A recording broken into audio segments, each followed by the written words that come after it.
Good evening. Welcome to the June 3rd Village Board meeting. I'm Mayor Victoria Garrity, and I am grateful to be joined by so many of my colleagues on the Village Board and on the staff. We're going to begin with announcements from Village Trustees, and I'd like to first ask Trustee Lopez if he would kick it off for us. Thank you, Mayor Garrity. So coming to you tonight in light of all of the things that have been happening in our country over the course of the last week. And these things have brought a lot of sadness and pain and frustration and a lot of other feelings out in our community. And so we started by writing a letter to our community from the Board of Trustees that I'd like to read to you all. And then I'll give some short thoughts that are just from me. So it says, to our Austining community, the ongoing acts of brutality and violence against the Black community, including the murders of Ahmaud Arbery, Breonna Taylor, and George Floyd, have sent shockwaves throughout our country. As a board, we want to acknowledge these atrocious acts and share some actions we can take to show our solidarity and commitment to anti-racism in their wake. In response to these incidents, we have seen our youth lead the way. High school students and recent graduates gathered by the waterfront this past weekend to speak out against racism and discuss what they can do about it. During that event, Austining Police Chief Kevin Sylvester said, "I am not okay with what happened in Minneapolis. That should never happen anywhere. If that happens here, we are going to have them fired and arrested, and you're not going to have to wait for it." As the organizer of those events, Austining graduate Jelaine Knowles said, "Today is about developing a plan of action. What are our next steps? What are we going to do?" We as a board stand with Governor Cuomo's positive reform agenda, which includes a national ban on excessive force and chokeholds, independent investigations of police abuse, disciplinary records disclosed of police officers being investigated, education equity, an anti-poverty agenda, and a real national affordable housing plan. Locally, we can build on these priorities. We can start with having race and justice be a guiding principle of our brand new Youth Bureau. We can also provide more training to our Civilian Police Complaint Review Board to support their careful and fair investigation of civilian complaints made against police officers. We feel the sadness and anger in our community. As a country, we can do better. We will start right here in Austining. In solidarity, Mayor Victoria Garrity and the Village Board of Trustees. The piece that I would give that is just coming from me is that this is happening during a pandemic, which further complicates this because normally during times like this, we want to get together in person in order to support each other, as well as the fact that we know that the coronavirus has had disproportionate outcomes in communities of color, our Black and Hispanic communities specifically. And that makes it so that folks are really feeling it, and recognize that on the board, we have done some small things in order to advance what we can to relieve the pressure of the moment from folks in the community, but recognize that I am not satisfied with what we have done thus far, not just in response to the coronavirus, but in general, because as our letter says, it's not just about acknowledging when things go wrong between police and civilians. It's also about rectifying the larger injustices in this country that leads to a situation like this, where folks think that this is okay. And this is not okay. And these are all interconnected issues. So it's not just about ensuring that we're holding our police accountable. And I'm, as always, happy to see our police chief, Kevin Sylvester, here in order to do that.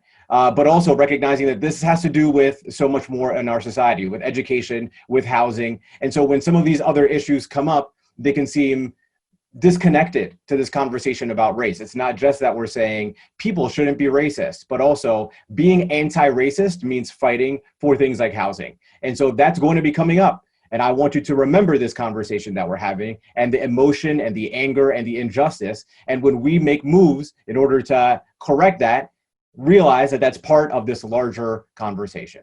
And that's all I got. Thanks. Thank you, Trustee Lopez. I'm sure that, are there any other announcements or comments from my other colleagues on the board?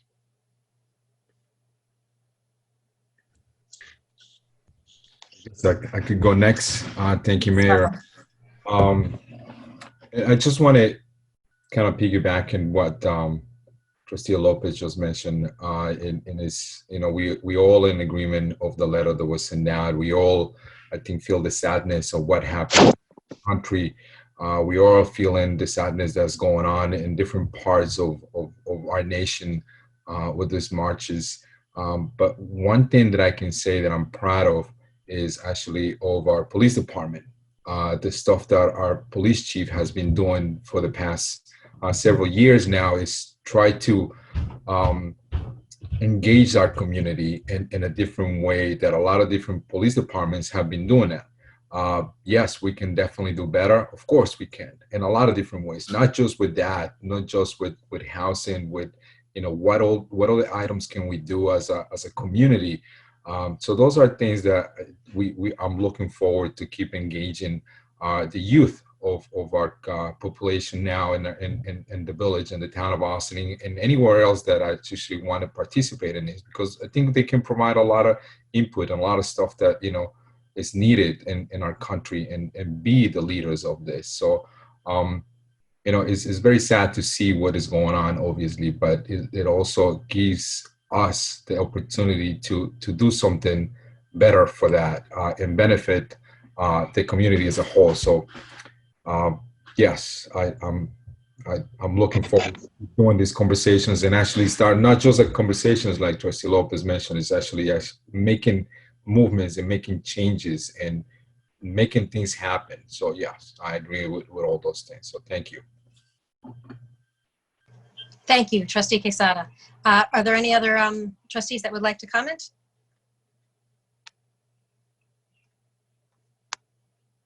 Rika, I'm not seeing you, although I see that you're here. I'm here. Oh, there you are. You're not seeing me? No, but I'm looking on a not great screen. Are people seeing Trustee Yeah, Levin? Yes, she's here. Yes. Okay, great. Would you like to go then, Rika, while we've got you? No, look, I don't, I think it's all been said. I was actually on before on my iPhone, then I switched my iPad, so that was the little delay. To add to what people have said, to start with, I'd like to see some change. I think that we are seeing a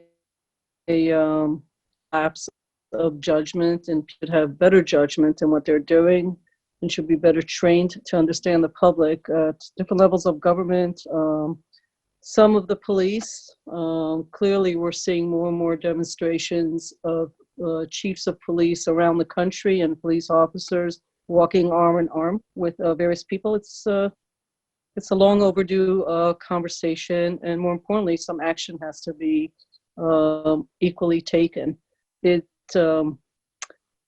It makes me amazingly sad, because as a student of history, I could tell you that many wars and many conflicts that went on for years and years came about because institutions that were supposed to protect their people totally failed their people at every level. And that is when wars start, that is when chaos starts. And I'm especially glad to see so many young people taking the time as they're graduating from high school to be leading a lot of the marches and to be actually taking a very forward path in the conversations, including, as we all know, here in Ossining. So that is a silver lining for me. And what I thought last month was a crappy month in 2020, but apparently even June, which is normally a great month, is turning out to be already starting in a very bad place. I did want to add, and I didn't hear this, I'm not sure. Mayor, I don't know if you're going to be discussing that this is Pride Month. June is Pride Month. Are you going to be discussing that, or did you already discuss that in your, did I miss that?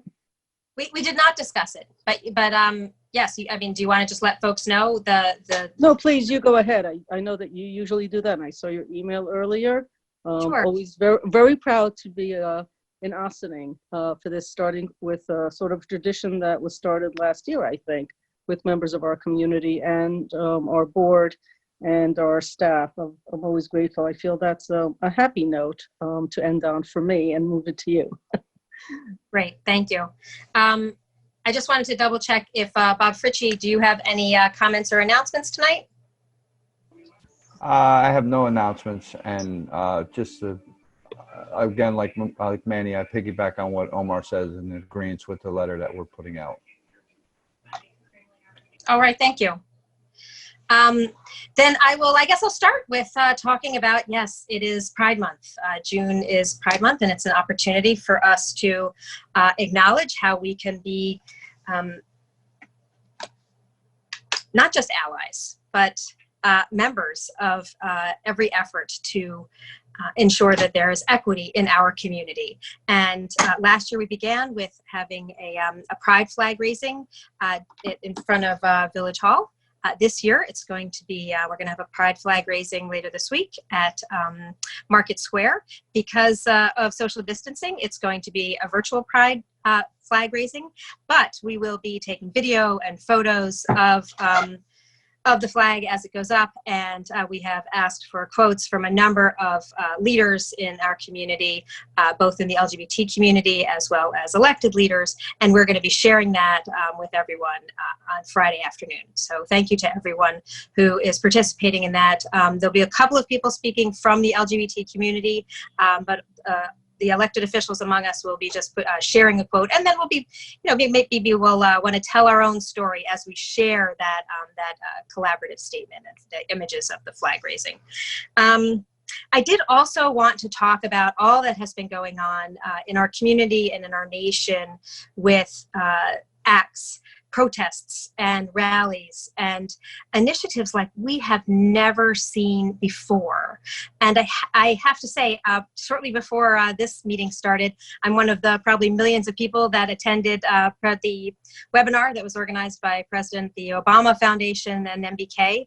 And I'm just feeling so much lighter and more optimistic and clear-headed on where we can go and all that we are doing in our community. And I just want to share some of the takeaways from that, and then transition to tell you a little bit more about what I see as what's happening in our community right now.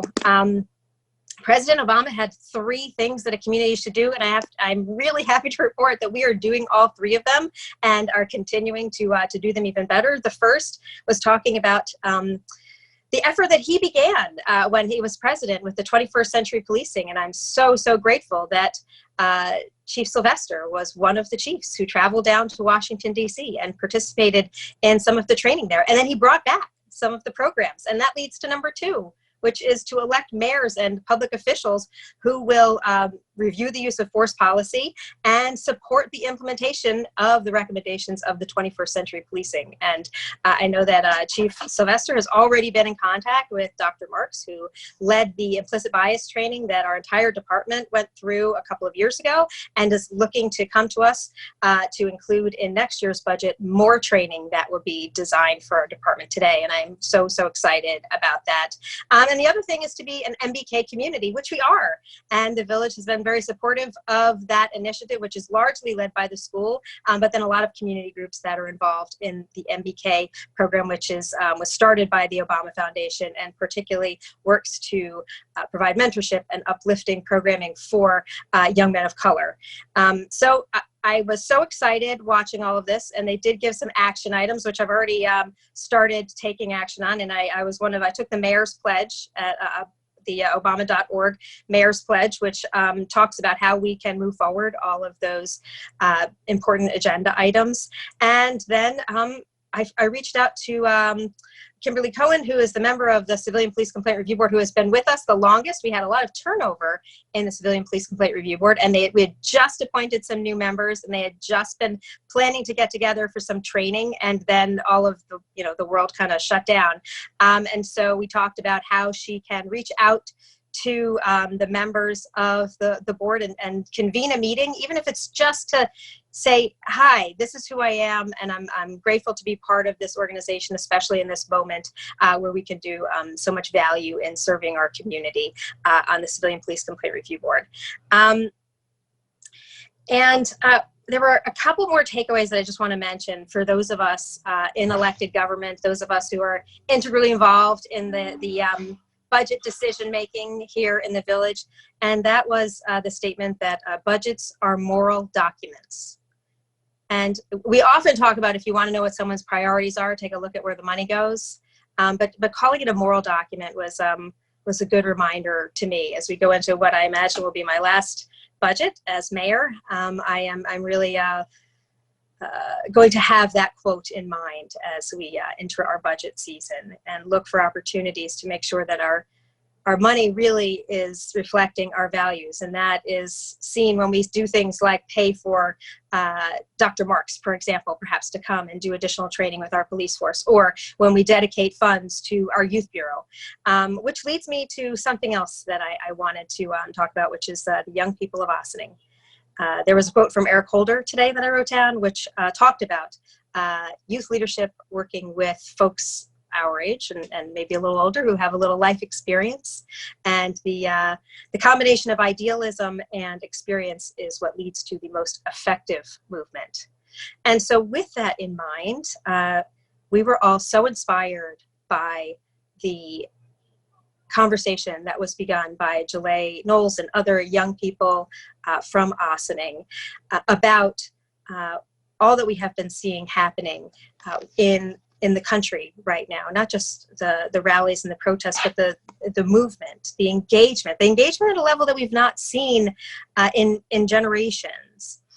And so what we've decided to do is we have communicated with Jalay, and we're putting together a Zoom meeting for next week, and we will let you know all the details as soon as they are confirmed, and figure out what the agenda will be precisely. But the foundation of it is to have a village facilitated public meeting with youth leaders to discuss how to move forward with priorities addressing racial injustice, particularly how this may inform and guide our new youth bureau as it gets underway. So we're so grateful to have, we didn't have to go looking for young leaders who might want to take this on. They presented themselves, and we are really excited to be working with them in this way as we go forward. This is a fascinating time to be alive for so many reasons.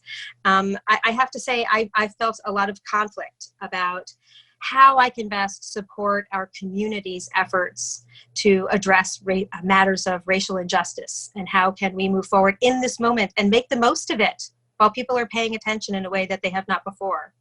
And how do we do that in a time when we're still supposed to be maintaining social distance? How do I, as a mayor of a village where 1 out of every 25 people has tested positive for the virus, many of them have been very sick and some of them have died, how do I then abandon what I've been saying for months, which is we can't go out in groups. And right now we're not supposed to be in groups of more than 10. At the same time, the groups that are gathering are so incredibly important. So it's something that I think we're all figuring out, where do we need to be and how can we best serve this cause.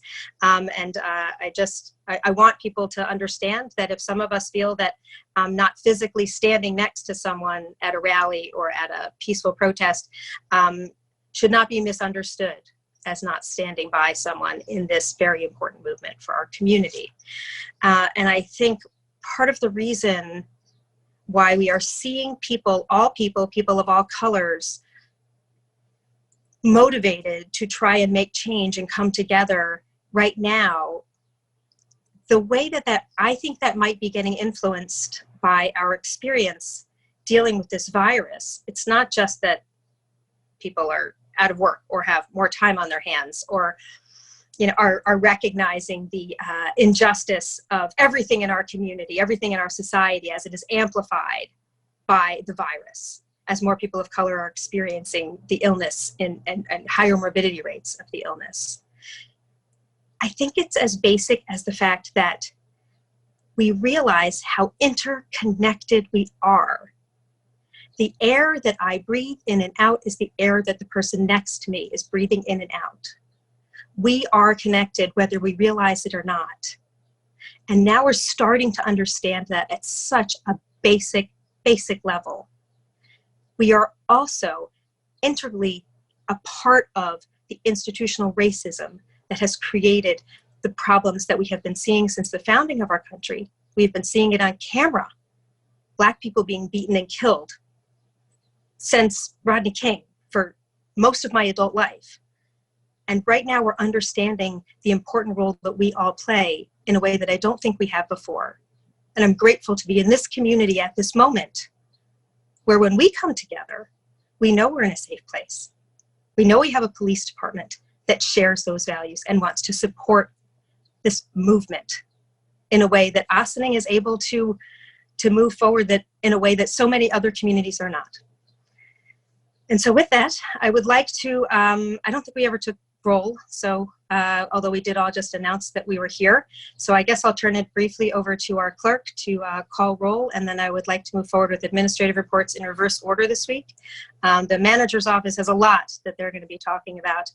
So we'll start with Chief Sylvester after we have a roll call from our clerk.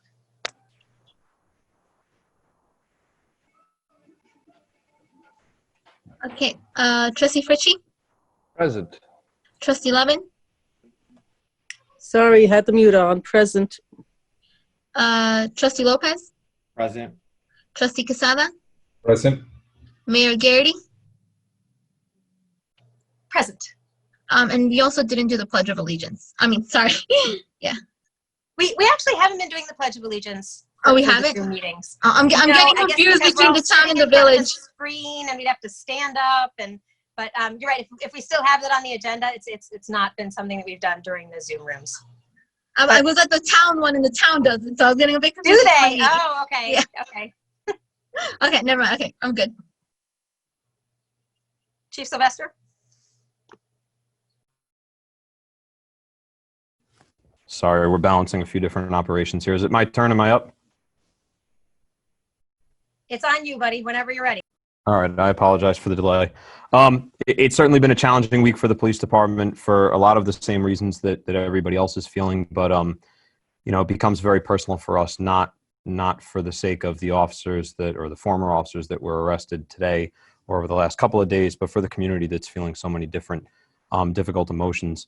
Over the past week, we've spent quite a bit of time out in the community working with different groups to help people have their voice heard. You know, this really gives a lot of us anxiety when it starts because we don't really know what to expect and we don't know where people are coming from. But the reality is that Ossining has shined and inspired me and a lot of our staff as we should expect every time. We spent Saturday and Sunday at the riverfront at rallies organized by Jelaine Knowles, who you'd mentioned before, not only an all-star basketball player, but also just a shining member of our community. And really, you know, what we're seeing on the news, and it's a struggle for me to watch, you know, police departments trying to contain crowds or stop violence and looting and things in so many different places while our community is really thriving. You know, we started on Saturday, I don't even know what day it is anymore other than the fact that we're at a board meeting. You know, we started at whatever day the first rally was on with a small group of young people. And, you know, I think that there's not a cop on earth that can go to something like that and be completely comfortable, because I think we're all carrying a little bit of guilt knowing that we wear a uniform that somebody else has abused. And, you know, anybody that knows me knows how much I care for this community and how much I put into this. So, you know, my entire career has been based on trying to build Ossining up and help people to believe in themselves and believe in this community. And, you know, something I've said time and time again now, that the fact that those folks now have to question my integrity because of something that happened somewhere else is really painful to me. Set aside the pain that everybody else is feeling. I'm allowed to have selfish feelings once in a while. But to go down to this rally and to see young people speaking the way that they did, and really what we found is that this wasn't about the Ossining Police Department. This was about society. This is about our community. This is about how people are feeling. And the reality is that young people feel that they're not being heard. So if there's nothing else I can be proud of this year, I'm proud that I gave them an opportunity, or helped to give them an opportunity and facilitate that opportunity to have their voices heard. So Saturday was an opportunity to be heard, and Sunday they came back while everybody else has so many difficult problems to be dealing with. Our Sunday was spent with concrete action items and asking people to come forward with ways that we can actually address all of the racial inequities in our community. And, you know, it's really beautiful to hear people say, how far ahead of the curve we tend to be, still recognizing many of our shortfalls and places that we can build. So, so far we've been, I don't want to say we're incredibly lucky, because this isn't luck. Our school district and our parents and our community really create incredible people here, and it's a testament to how wonderful Ossining is and the reason that so many of us really love living here and continuing to work here. We have a busy week ahead of us. Thursday at 5 p.m. there is another rally planned for Engle Park down at the riverfront. That's to begin at 5 p.m. Saturday there is a rally planned, we believe, at Engle Park at 1 p.m., which is supposed to be a march, though we've had very little communication in terms of whoever the organizers of that are. We spoke to one or two people, but it seems that nobody really wants to take credit for it. Notwithstanding, we are doing our best to facilitate that and to give good guidance to those folks and to ensure that they've got a safe and effective and a route that works for everybody that's going to be attending. The objective there is to end in Nelson Park and to end somewhere around 3 p.m. So that should go right down Spring Street from Market Square down to, or from the waterfront up to Spring Street and then down Spring to Engle Park, where they'll end with a rally there. We don't know who's organizing that. We don't know who's coming for that. So we're a little bit nervous about that one, because just the unknown is always a concern. And then Sunday we'll be back with NAACP has a program in Market Square at 3 p.m. And that's going to be another stationary program. So I'll be attending all of those. I know that I'll be speaking at least one of them. I'm really glad for the opportunity for our police department to be a part of this and be able to be included, because I don't believe that we can move forward without the police department being a part of the conversation. I'll leave you with one last thought, is that while, you know, we've always had conversations about community policing and what that really means for our community, and we've talked about the difference between forming a unit versus what I've always sort of stood by was that this was a philosophy. And you know, if nothing else, this is an opportunity for us really to look at how our program's working, and the relationships that are lasting throughout the trouble are really what's going to show where we have strengths, and those that break down are going to be where we have weaknesses and where the weakness come. So, you know, we're looking to really exploit our strengths this week and try and give people the confidence to know that they can be safe and secure in this community. And the work begins again. So we'll be here all week. Thank you. Stuart? Thank you, Mayor. Good evening, Mayor and members of the board. If the schedule holds, on Tuesday, the Mid-Hudson region should enter phase 2 of the reopening. The state has, over the past few days, including as late as today, begun publishing guidelines for the various types of businesses that will be permitted to open during phase 2. Those will include hair salons and barber shops, which also includes tattoo parlors and piercing parlors, offices, real estate offices, retail businesses, auto dealerships, rental businesses, and building management. If you're interested in knowing more about the guidelines, which I'll go into briefly in a moment, the best thing is to go to the website that's been set up by the state, which is forward.ny.gov/phase-2-industries. If you go to that site, in addition to finding the guidance for the different businesses, you will also find a link to something called the New York Forward Business Reopen Lookup tool. And what that does is, if you click on that and indicate what county you're interested in and what kind of business you're interested in, you will be advised if the business can open up and what are the guidelines for that business. So that's important. We have many hair salons and barber shops in the village. I can just let you know that the summary guidelines for each of these businesses are anywhere between 5 and 7 pages, and the master guidelines for each of these businesses are anywhere between 11 and 15 pages long. They are detailed, to say the least. It is very important that each of the business owners read them, go over them. For example, if you are in the hair salon or barbershop category, when you are servicing a client, you must wear not only a face covering, but also a full face mask, which must cover you. The plastic type of mask must be worn. In most of these places, you cannot have an occupancy that exceeds 50%, and that includes both staff and patrons, and that is based upon what is the listed occupancy on the certificate of occupancy. With regard to outdoor dining, which was something that was just added onto the list today, there are very specific rules as to how tables must be set up. Tables must be 6 feet from any other table in any direction. They cannot, and that includes being 6 feet from any pedestrian thoroughfare. If you are going to one of these outdoor establishments and it is open, while you as a patron do not have to wear a mask while you are seated, you must wear a mask while you are waiting. And more importantly, staff will be wearing masks at all times.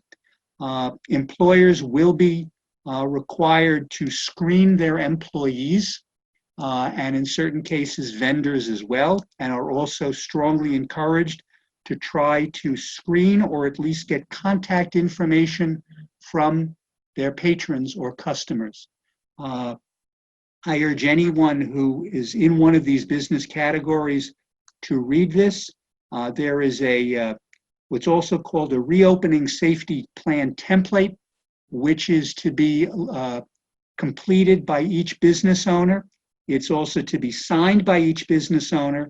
The state makes it clear that those documents are not being filed with the state, but need to be maintained in the event that someone asks to see it.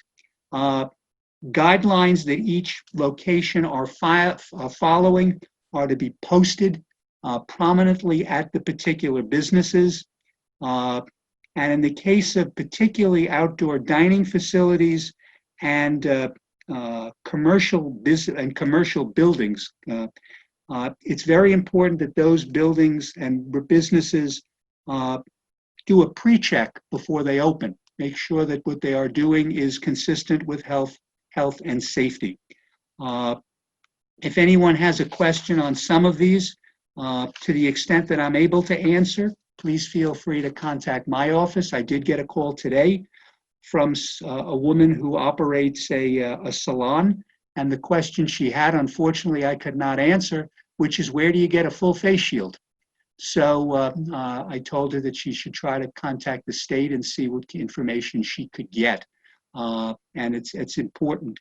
I should note that for employers, while employees can wear the type of mask, can wear their own mask as long as it's acceptable, employers are supposed to provide masks and cannot require the employee to have to either supply or purchase their own masks.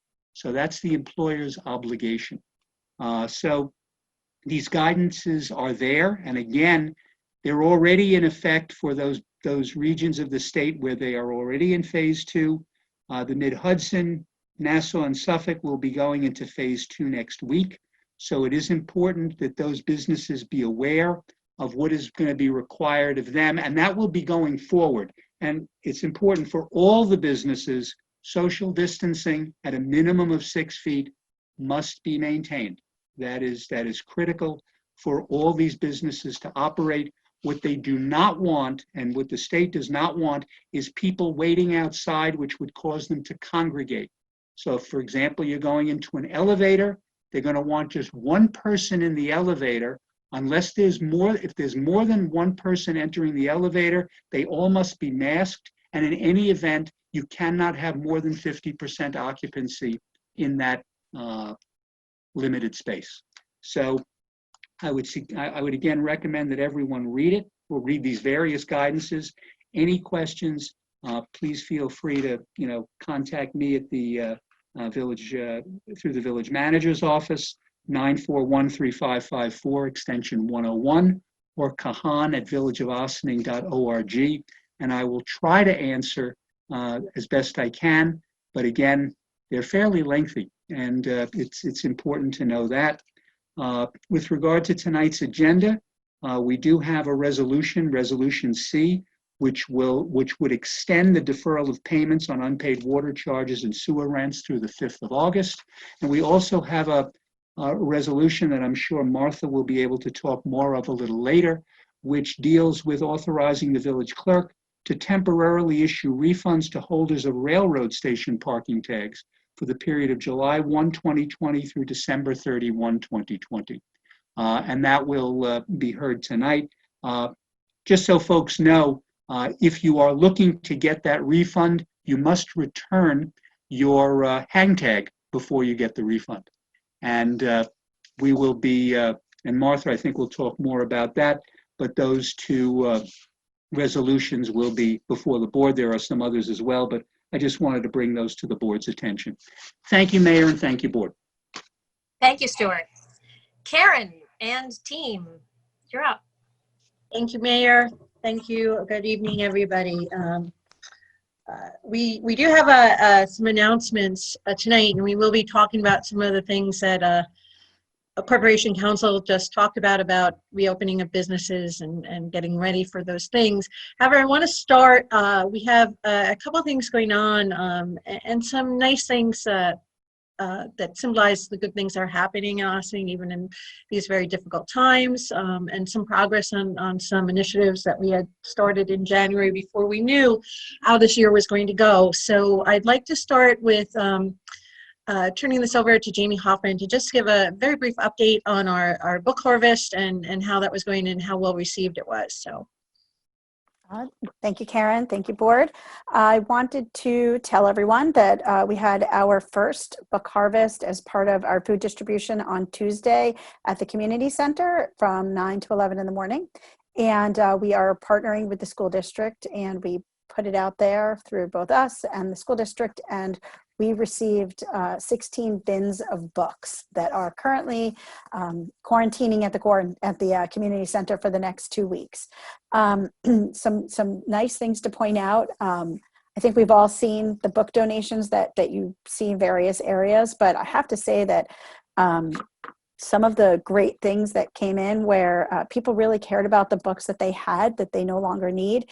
And if they had series of books, they actually tied them together so that they wouldn't be broken apart into different bins and what have you. And I actually really was touched by that. And people were really happy to part. They were happy to part with them, but they wanted to make sure that everything stuck together. So we promised that would happen. But once these books have been quarantined, the school district is actually going to be putting something out to their student community requesting asking them what do they want. So book bundles are going to be put together that will be available during their food distributions at Park School. And for those people that aren't able to leave, they have a bookmobile that will be dropping the books off. And we are going to be doing the book harvest probably for the rest of the month of June, possibly into July. I think it just depends on how much space we have and so on, and if we're still having everything going on at the community center. But it's been a really nice experience, and the community was really happy when they came out, and they were all pretty thrilled to have a place to give their books to. Thank you. Next question, Jamie. Sure. Hi. Just remind me again, for those of us that didn't make it, even though I packed it into boxes, didn't make it, when's another opportunity for me to donate the books? Tuesday between 9 and 11 at the community center. Oh, so sorry, you're doing it again. Okay, great. Yeah, so we'll be doing that for the next several Tuesdays. Yep. And I would say anything that is non-denominational and not a textbook and maybe not a guidebook on how to do something. You know, like there were some books in there that were related to, you know, products. So we don't really need to have those. Those will probably end up in the garbage. Thank you. Okay. Thank you, Jamie. Thank you. So that's we are going to make sure that everybody is reading, if nothing else, this summer. And thank you. We're really thrilled about the support we got from the community on that, And we also have some other great news that I'd like our Assistant Village Manager, Maddie Zahatch, to report on. Some excitement down at the riverfront and some progress on some long-standing projects. So. Okay, thank you, Karen. Good evening, board. Before I give my two other happy announcements, I do really want to give a shout out to Jamie for the Book Harvest Project. The call that we have with all of our social service agencies every Thursday is absolutely the most inspiring hour of my week. Seeing the way that our community has really come together to be able to help one another, and everybody really cares about what the outcomes are, and we've really put together an awesome little community, and Jamie did a fantastic job on this project, so I just want to make sure that she gets her props for that. The two happy announcements to keep the happy ball rolling. The first one is we are making a lot of progress on our parking meter project. And by we, I mean me, Clerk Suzanne Donnelly, along with Chief Sylvester, his Sergeant Donahue, and Karen have been dealing with a couple different vendors. It's a little bit more complicated than anyone had initially thought, except perhaps the chief who understood it from the beginning. But we're really trying to build a parking ecosystem is the phrase that continues to be used. So making sure we have the right meters, the right back-end software, as well as the right enforcement. And I'm very proud to share with you that I think we're well on our way. The plan is to have an update at the work session on June 24th about the direction that we're going to propose to the board. And so it is my hope that we are going to have something in place in the ground in October of this year. So that is the plan. The other happy announcement is, with lots of special thanks to Corporation Counsel, Stuart, Kahan, we are moving forward with the lease agreement with Bigfoot Creamery, and we are hopeful that they will be there and scooping ice cream the first week in July. I will also tell you that as part of their signage approval through our building department, they got these giant Bigfoot decals of Bigfoot feet that are going to go on the ground around the kiosk, so that we make sure that everybody's appropriately socially distancing, as is the way of the Bigfoot in nature as well.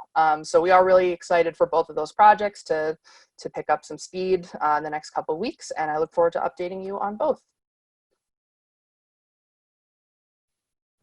Thank you so much. It is good news. I don't know if anybody has any questions.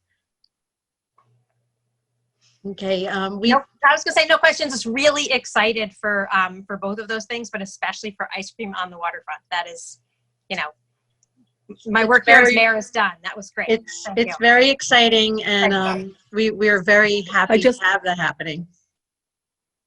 I passed by there, I guess last week when they were out there, sort of setting some stuff up. When were they supposed to start? I feel like it was supposed to be like in May or something when we approved all the paperwork. What happened? I mean, I'm not going to backtrack. It just, I'm sort of sad they're not there already. Is it the corona related, or is it just? The big stumbling block for them has been the Department of Health. They do need some approvals through the county DOH, who have been otherwise involved and are, you know, moving forward on their work as of about 3 weeks ago. Okay, because the contract I thought started in May. Did we adjust that, or wasn't there some sort of a contract we all approved? Or The agreement, Trustee Levin, will actually have a July 1 start date for this year, which will then run through September 30 of 2023. Okay, great. Thank you. Bless you, Jamie. Thank you. I do want to give shout outs to both Jamie and Maddie. They have been doing a remarkable effort connecting our community and making sure that all of these programs that are being run to help people during this time are running like clockwork and very efficiently. And I have to say, not a week goes by since this started that somebody doesn't either call me or send me an email or do something to tell me how impressed they are with how well things are running. So kudos to them both. And, you know, and I'm glad that we're all going to get some ice cream too. So some things to look forward to. One of the things that we also met about last week is Trustee Casada, the mayor, and several of the staff that are on this at the legislative meeting tonight, we met last week to talk about a concept, open streets concept. It was really ways that we can facilitate and support businesses as they reopen more broadly, provide some outlets for people, some things for them to do.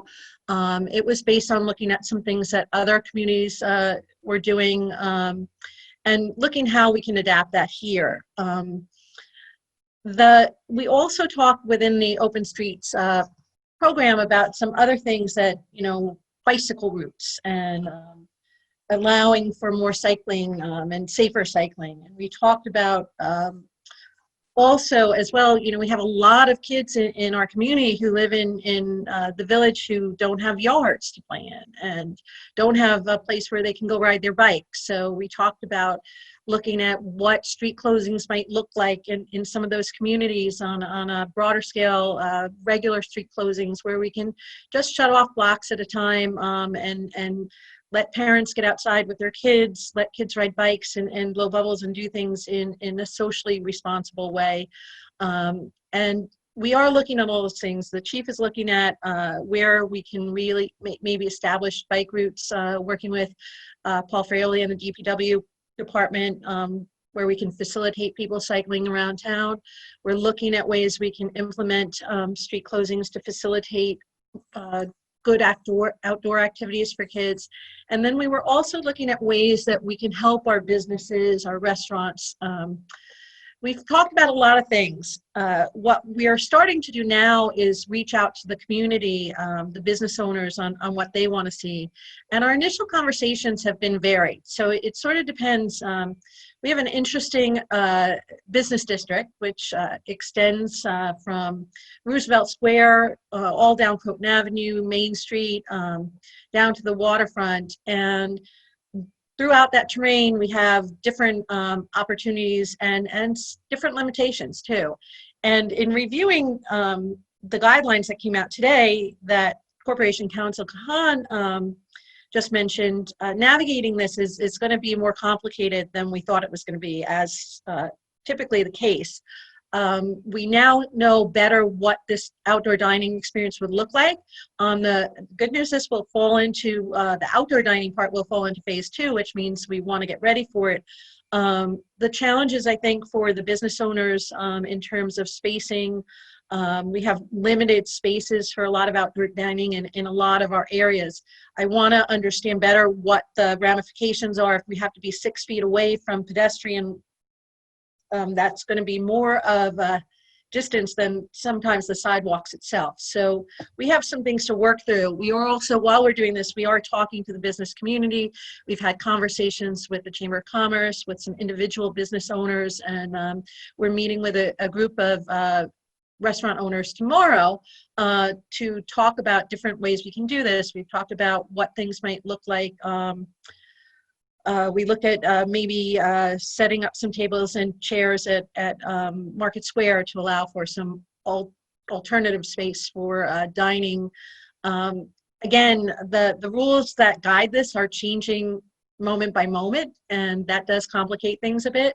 We're looking to do things that enhance the businesses, not hurt them. So while opening the street may be great for one place, other places are concerned that it's going to impact their business, particularly if they do a lot of pickup and delivery and things like that. So, we're really looking at a range of things with a lot of moving parts, and the best way to do this is engaging the voices of the people who need the support. We are certainly looking to facilitate ways to support outdoor dining in front of restaurants and other things, but I will tell you, this is going to be more complicated than we thought, and we will do our best to address those things and to support our businesses and to support our communities and to provide for the safest and best experiences, and hopefully experiences that don't put undue burden on the businesses that are struggling themselves, which is also a concern as we go into phase 2. Some of the implications for running your business at 50% with the new requirements associated with running your business are going to have to be weighed heavily by a lot of businesses. These are just as Stuart was saying, just the guidelines for outdoor seating are 13 pages long in very small type. this is, so for every business that's opening, there's as much information, if not more, on, I know you can't see because of the screen, but there's a lot of information. So we really have to understand what that looks like. I think that's going to be one of the biggest challenges, and what we can do to even help navigate the biggest businesses through this process. So we will look to make sure that on our end, we're making things, we're cutting through red tape and making things as seamless and cost effective as possible. But we really have to wait for more input from the business community, as well as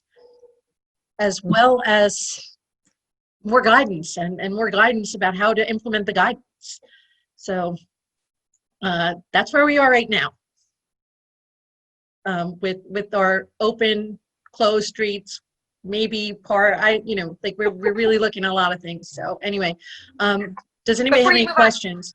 Yeah, I just wanted to say thank you to all of the staff who are working so hard to understand what all the goals are to try and help with social distancing, partly for the business community, partly for the community that just wants to go out and ride a bike and be outdoors. And it's hard to keep 6 feet distance from people. It's also tough to ride a bike with a mask on, and maybe that's not safe either. So figuring this out is really complicated. And it was a big group of so many departments working together, which is how we do everything in Ossiting, and that's why we're able to accomplish so much. And I appreciate everybody trying to figure this out and trying to figure it out quickly. Now the outdoor dining is even quicker than we anticipated. Like hours ago, literally, they just expanded the people that could be in phase 2 if you had outdoor dining. So we certainly didn't start too soon, and I'm glad that we've already started down this path. And I thank everybody for your willingness to consider all the options, to talk to all the stakeholders to figure out how this can work, to learn from other communities that are already doing interesting variations on open streets and creating these kind of spaces.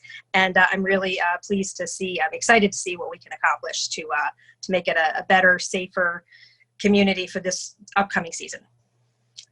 Manny, you were at the meeting. I don't know if you want to speak about it, or anybody who wasn't there, if you wanted to ask any questions right now or clarify anything for the public before there's a million other things to go over tonight. No, I just want to say real quick, I guess, thank you for everyone that was there. Obviously, it's going to be a whole new exercise in trying to figure it out, all this stuff. But I saw the emails that I started reading some of the stuff that Stuart sent out, especially of a lot of the businesses that we actually have here, and trying to figure it out what that means. But I'm very confident that our staff is going to do a fantastic job on that. So thank you for all the work. I do have a quick question, and I don't know if I just want to kind of bring it up because it was brought up to our attention in regards to camps. And what happened last week, we had a presentation of where we actually said it, and some of us made a distribution on different medias where we were canceling camps. Right. And we said that we were going to do a refund to the people that already had paid. We learned that coming from the state, from Albany, there's the camps are going to be going forward, I'm assuming. So I guess my question is, yeah, that was my next topic. Oh, okay. Then never mind. So that was a great introduction. So the next topic in the ever-changing landscape of reopening. So the decision to close camps, we really evaluated this closely, and were among nearly 20 other communities that decided they couldn't go through the camp. So camp now has been deemed that it can be reopened. However, the guidelines for reopening camp have not been issued. And if camp is reopened, it is very, very, very unlikely that it would look like what we were planning in the first place. So the decision to close camp as we know it stands. Right now, in terms of what we can do to reopening camp, and the Recreation Department is working on this as we speak, is that we're assuming that we're going to have to comply with CDC guidelines, similar to the way that businesses are going to be asked to screen people, contact tracing, small groups, limited hours. So there's a lot of things that go into this. And in looking at what we can do, I think we really are back to where we were last week, in that we won't be able to run the kind of camp we've run traditionally.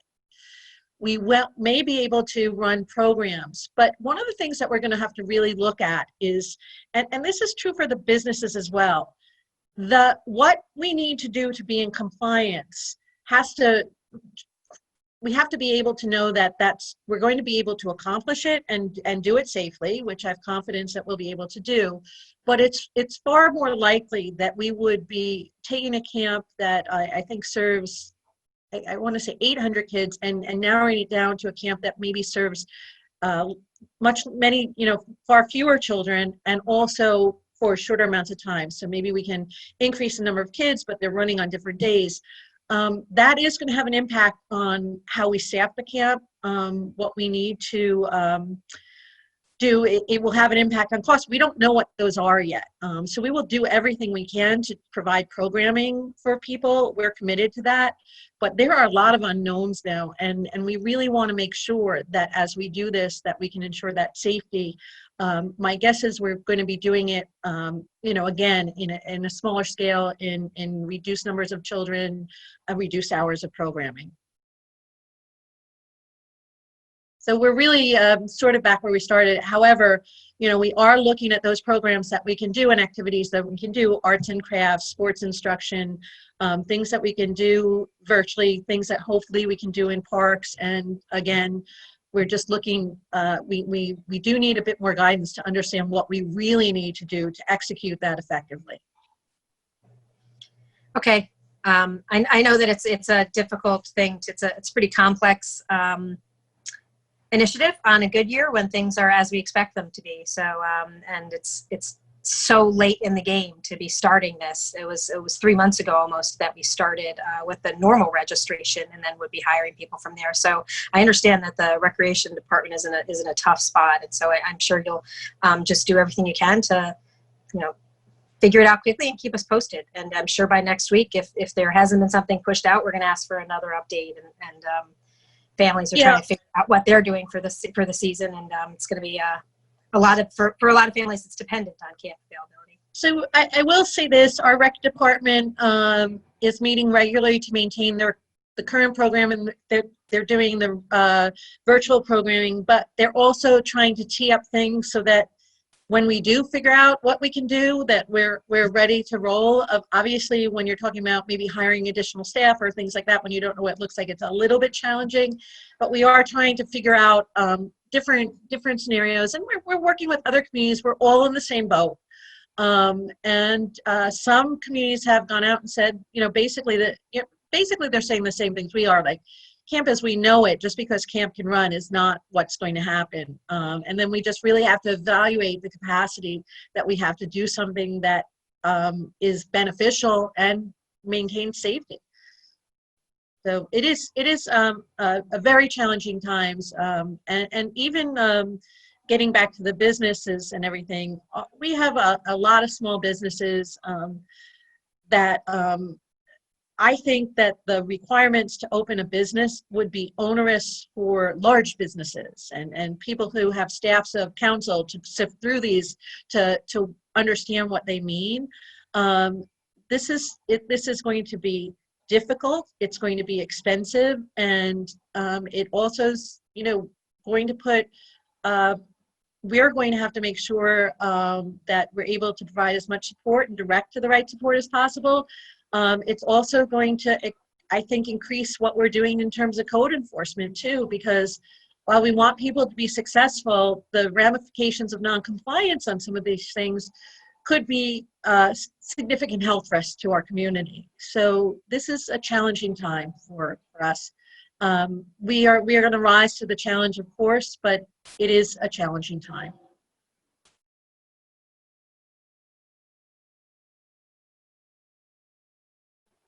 I'm not seeing anyone else with questions on camp. So you have another big topic, Karen, to move us forward on? I think that we have a long agenda tonight. So that brings us up to speed on our manager's report. What I would like to do is now pass this over to our planning department, to Jaime Martinez. We also have Joe Tremelli and Jan Johansson from Keller Sessions, as well as Paul Fraioli to talk about our wetlands ordinance, and of course, Stuart as well. So. Hello, Mayor, Board of Trustees.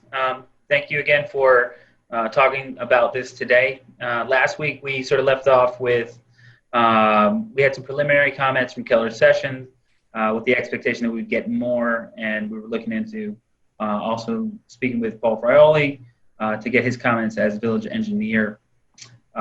So we were able to get quite a few comments from Joe Tremelli and Jan Johansson about how they work the program in Lewisboro, along with the comments that they had that they thought might be applicable to this.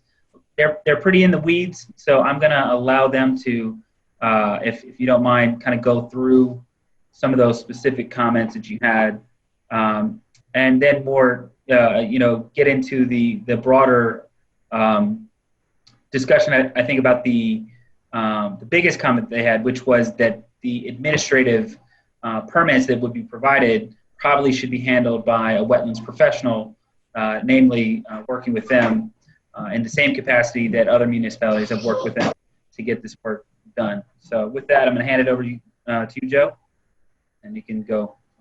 Sure, Jaime, thanks. Hi, everybody. I'll do just a real quick intro, and then I'm going to turn it over to Jan. He's better versed in the wetlands, obviously, than I am.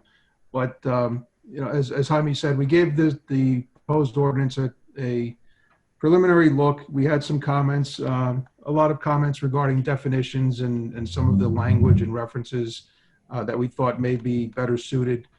But more importantly, like Jaime described, I think the process, and it's really up to the village and how you want this to work, but I think the way it's proposed right now might be a little burdensome for the planning board and frankly for his department, the way it's written.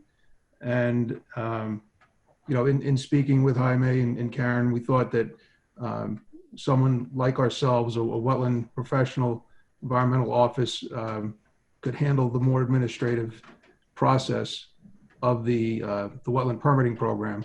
And then obviously your larger, more impactful projects that would likely be in front of the planning board anyway for site plan or subdivision would be seen and vetted by the planning board, the EAC, as well as our office, Paul Fraioli, village engineer, Jaime, everybody, at that point, everybody's eyes are on it. But obviously this is a work in progress. We had some comments. We'll look for some feedback. I'm sure there's plenty of questions, and this will develop. The one thing I did express to Jaime and Karen that I know you're probably anxious to get this ordinance on the books. I don't think you want to obviously rush it and then find that it's either too burdensome or complicated, and you end up having to either retract or modify or regroup and rethink this. So maybe spending a little time at this level, ironing some of these details out, some of the process, some of the definitions. We had talked about buffers for both wetlands and wetlands and water courses. Those may want to be modified, how they're defined. So those types of details will need to get worked out. And then obviously at some point, council will need to get their eyes on it if they haven't already, and make sure everything kind of melds together with your other ordinances, tree removal, fill, things of that nature. Just make sure everything's all jived and coordinated. But with that, I'm going to turn it over to Jan quick, and then obviously we're here for any questions you have. Hi, folks. Having some tech difficulties here, so I have a pretty unstable internet connection and no video. But if you can't hear me for some reason, I'm sure Joe will wave me down, and I'll turn it back over. But like Joe said, we looked at the ordinance. It's not unlike a lot of ordinances that we're familiar with in other communities. I think it's a very good start. Our main comments were really definitional. and going through the a lot of very technical scientific terms that are used throughout the ordinance. And we mainly suggested just lifting most of those out of the like the standard manuals from the Army Corps that are available, that everybody's familiar with. So if you're looking at our preliminary comments, a half a dozen of our comments are just that, recommending certain modifications to the definitions to be consistent with how wetlands are delineated. The buffers seem appropriate. You're proposing a 100-foot buffer off local wetlands, a 50-foot buffer off watercourses, I think 100 feet off water bodies. So that's kind of consistent with what most municipalities are regulating. There is a section of your ordinance, or the proposed ordinance, that separates or identifies two distinct wetland permitting processes, as Joe mentioned. One, as currently written, is a wetland permit that would be issued through the planning director's office, and the other permits that would be processed through the planning board. As Joe mentioned, we would recommend that you have those permits issued by a wetland professional, just because there's so much scientific investigation and evaluation of the wetland itself, and it can become very, at some points, critical to identify that line and make sure it's accurate. And there's a lot of evaluation of the wetland and the impacts to it throughout the process. So that was, our main recommendation was to have the administrative permits be issued through environmental professional's office. The way your code's set up, there are two different categories: the administrative permits and the Don, excuse Yeah. me. Hi. Hi. Hi, Rika Levin speaking. What is a wetlands professional? Where do they reside? Are you a wetlands professional? Is it consultant? Does the county have one? Is Jaime a registered? Does one get certified? What exactly is that? One gets certified as a wetland delineator by A wetland delineator? Is that Yeah. a title? Oh, Yeah. okay. All right. You're certified through the Army Corps of Engineers, through coursework and then classwork. It's an exam that's taken, and you're then certified to delineate wetlands, and those wetlands would be accepted by, your delineations would be accepted by the Army Corps of Engineers. Yeah, and I would add. Yeah, I would add to that, Trustee Levin, that with wetlands, it's sort of a hybrid field. The wetland certification requires some knowledge of landscape architecture, engineering, planning, and just general codes. And so it's not something that, generally speaking, you have planners and you have engineers, and you will see people that go get these certifications to be good at this stuff. But that is not something that I don't have a wetlands certification. I'm not certified to delineate or identify wetlands. And do most of our neighboring towns who've had wetland ordinances since probably the 1990s, do they have such a thing? Most towns have wetland professionals that consult with them, that certify the wetlands and evaluate the wetland application. Okay. That's not quite the same thing, but I sort of get it, that there needs to be somebody with a specialty somewhere. Okay, great. Thank you. Appreciate your clarifying. So the way your code is set up now is you do have those two permit categories, administrative and planning board. There's a very definitive list of activities that would be processed administratively and those that would go to the planning board. And the ones that would be administrative are your low impact, simple projects, maybe a deck, a generator, storage tanks, walkways, patios, things that are fairly benign, would be processed through an administrative category, and then your larger projects that could pose a larger impact would be processed through the planning board.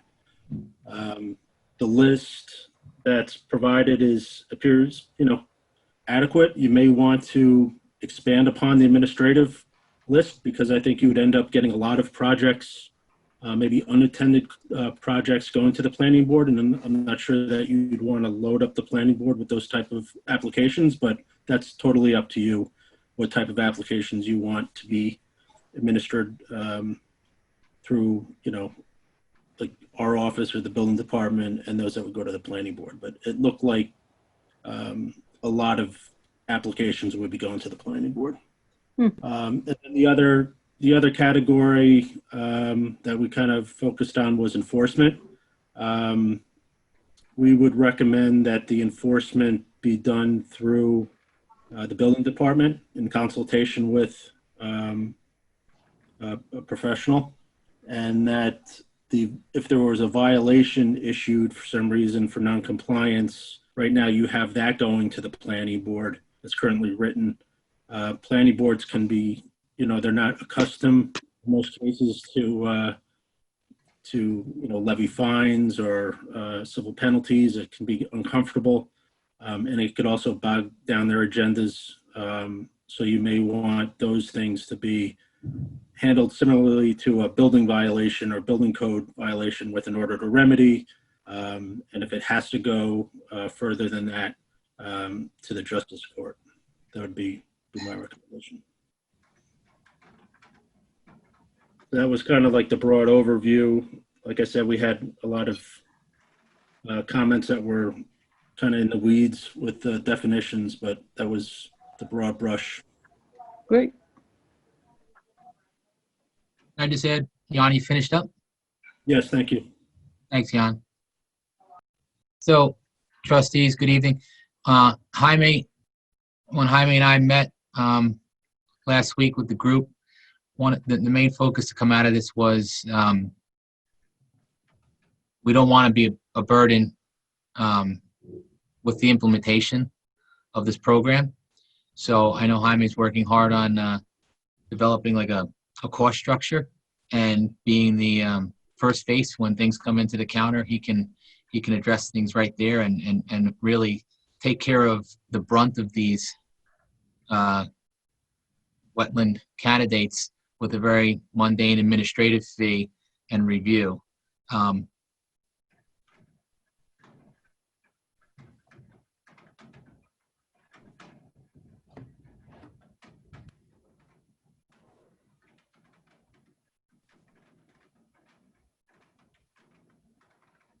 Did we lose Paul? We're at the edge of our seats, Paul. I don't know if you got frozen or if you're pausing for effect. I think he got frozen. I'm sure it has something to do with the storm. Well, while Paul's getting back up to being technologically with us, I just want to say thank you to Joe and to Jan. It was good to see you. It's been a little while since we've had either of you at a meeting. It's nice to have you virtually with us. It looks like Paul is completely out now. So I just want to turn it over to if the trustees had any more questions while we have our consulting engineers here with us, that they might be able to help us understand more deeply, although they did go into some detail of what they're recommending. We haven't seen the written comments at this point, so if there's any questions from the other trustees, Rick asked a couple, then I just want to know, where do we go from here from a process perspective? And I guess that's really a question for staff. So anybody else have questions for Joe or for Jan? Yeah, Rick, I wasn't sure if you had any other comments. I don't want to. I had a comment, not a question. So if you have questions, please go on. I'm going to mute. No, I have a mix of questions, I guess, and comments. Oh, Paul is back. Never mind. I'll let him. Welcome back, Paul. Yes. He's connecting to audio now. We're so excited. It's going to be good, Paul. All right, you're on. Sorry. We have a heavy electrical storm going on right now in Yorktown. Sorry about that. So I don't know where I got cut off, but I'll just give you the Reader's Digest version. We're trying to keep it simple. We're not trying to cast a big revenue net over simple applications that really just want the peace of mind that there's no wetland encroachment or damage. And for the larger site plans, we're kind of already picking up on it already, but this kind of formalizes it with an ordinance. And the likely candidate to review that would be the folks helping us to review the site plan already, because you're going to get an economy of scale there instead of sending it out separately. And plus, everything that we do on the site plan for the civil site component of the development is really integral to any wetland remediation, relocation, or avoidance anyway. So it's the logical choice there, and something that the review with the planner being the interface for wetland review would have control of, because of the his administration of any site plan applications. And I know that the potential permit fees for the smaller things, the aforementioned deck and patios that Jaime was mentioning, really is a nominal fee, similar to like a building permit that doesn't really have a cost basis to it. It's not generated by the cost of the project like a building permit is. It's generated by the half-hour review time of our wetland professional. Yeah. So to follow up what Paul just said, so the cost structure that we have right now has the applications essentially ranging for administrative from $150 to $750, depending on the nature and the scale of the project. With I think their pricing in Lewisboro that we're looking at has a more expansive role of the administrative permitting process.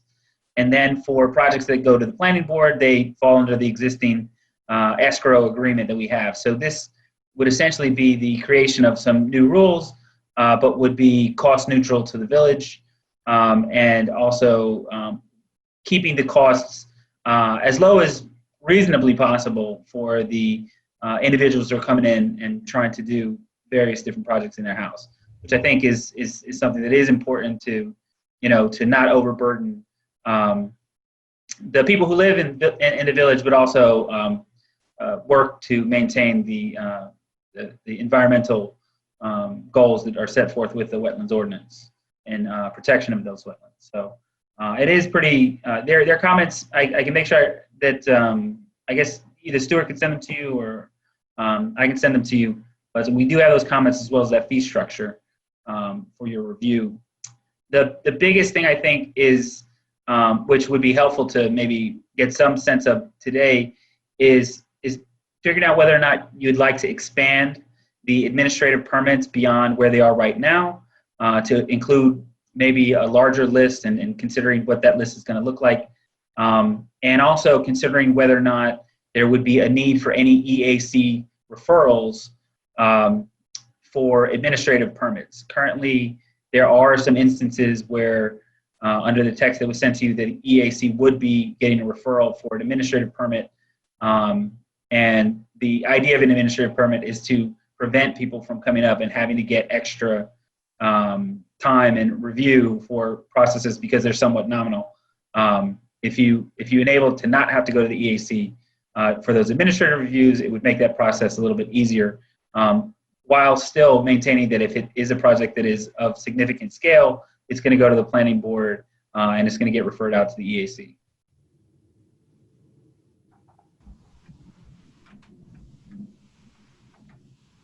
Jan, I think you wanted to say something as well. I apologize. I believe we kind of started talking at the same time. Yeah, no problem. I just wanted to kind of maybe give an example of, an administrative permit and its process for something very simple, because I think a lot of folks in the community, when they hear that you're adopting a wetlands ordinance, can become fearful. And, for the really simple things, a patio or a deck, those are just a couple examples. Generator, where there's such a small impact. If you're talking about 100-foot wetland buffer, you can have the generator could be, 99 feet away from the stream, and it could require a permit. And what we've done in the past in the communities that we represent for simple things like that, folks don't typically end up having to produce plans or documents that they wouldn't already have produced for the building department. A lot of times for the simple things, it's, you know, it could even be a hand sketch on an existing survey of, you know, a fairly simple project like a generator. And it's just kind of allowing us to put another set of eyes from a different perspective on it. So I just wanted to mention that, you know, a lot of these things in North Castle and Lewisboro, where we kind of have a similar program where there's this administrative category, there's no referral to other review boards. Not that it can't happen here. And, you know, these permits typically, they're issued in as little as a week. It's not a burdensome process for the very, you know, benign projects. So I just wanted to point that out.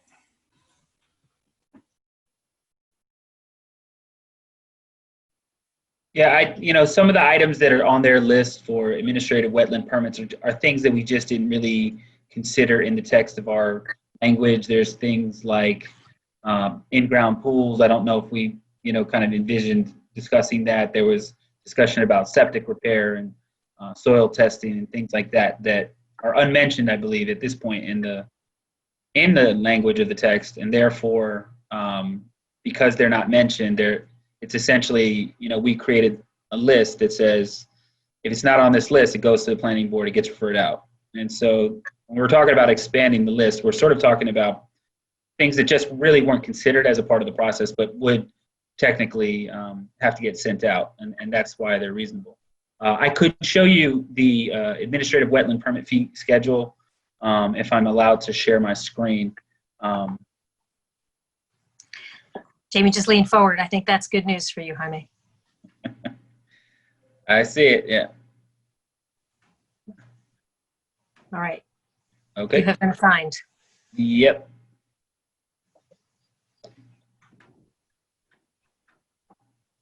All right, so here we go. As you can see, there's, you know, a fee for mechanical equipment and associated utilities would be $150. The removal of an underground storage tank would be $150. The addition of a residence would be $500. Detached accessory building structure with less than 300 square feet of ground footprint would be $150, and more than 300 square foot ground footprint would be $500. Deck, porch, patio, and fence would be $150. Walkway, piers, wall, gate, stairs would be $150. An above ground pool, hot tub, and the mechanical, including the associated deck, patio, walls, and walkway would be $300.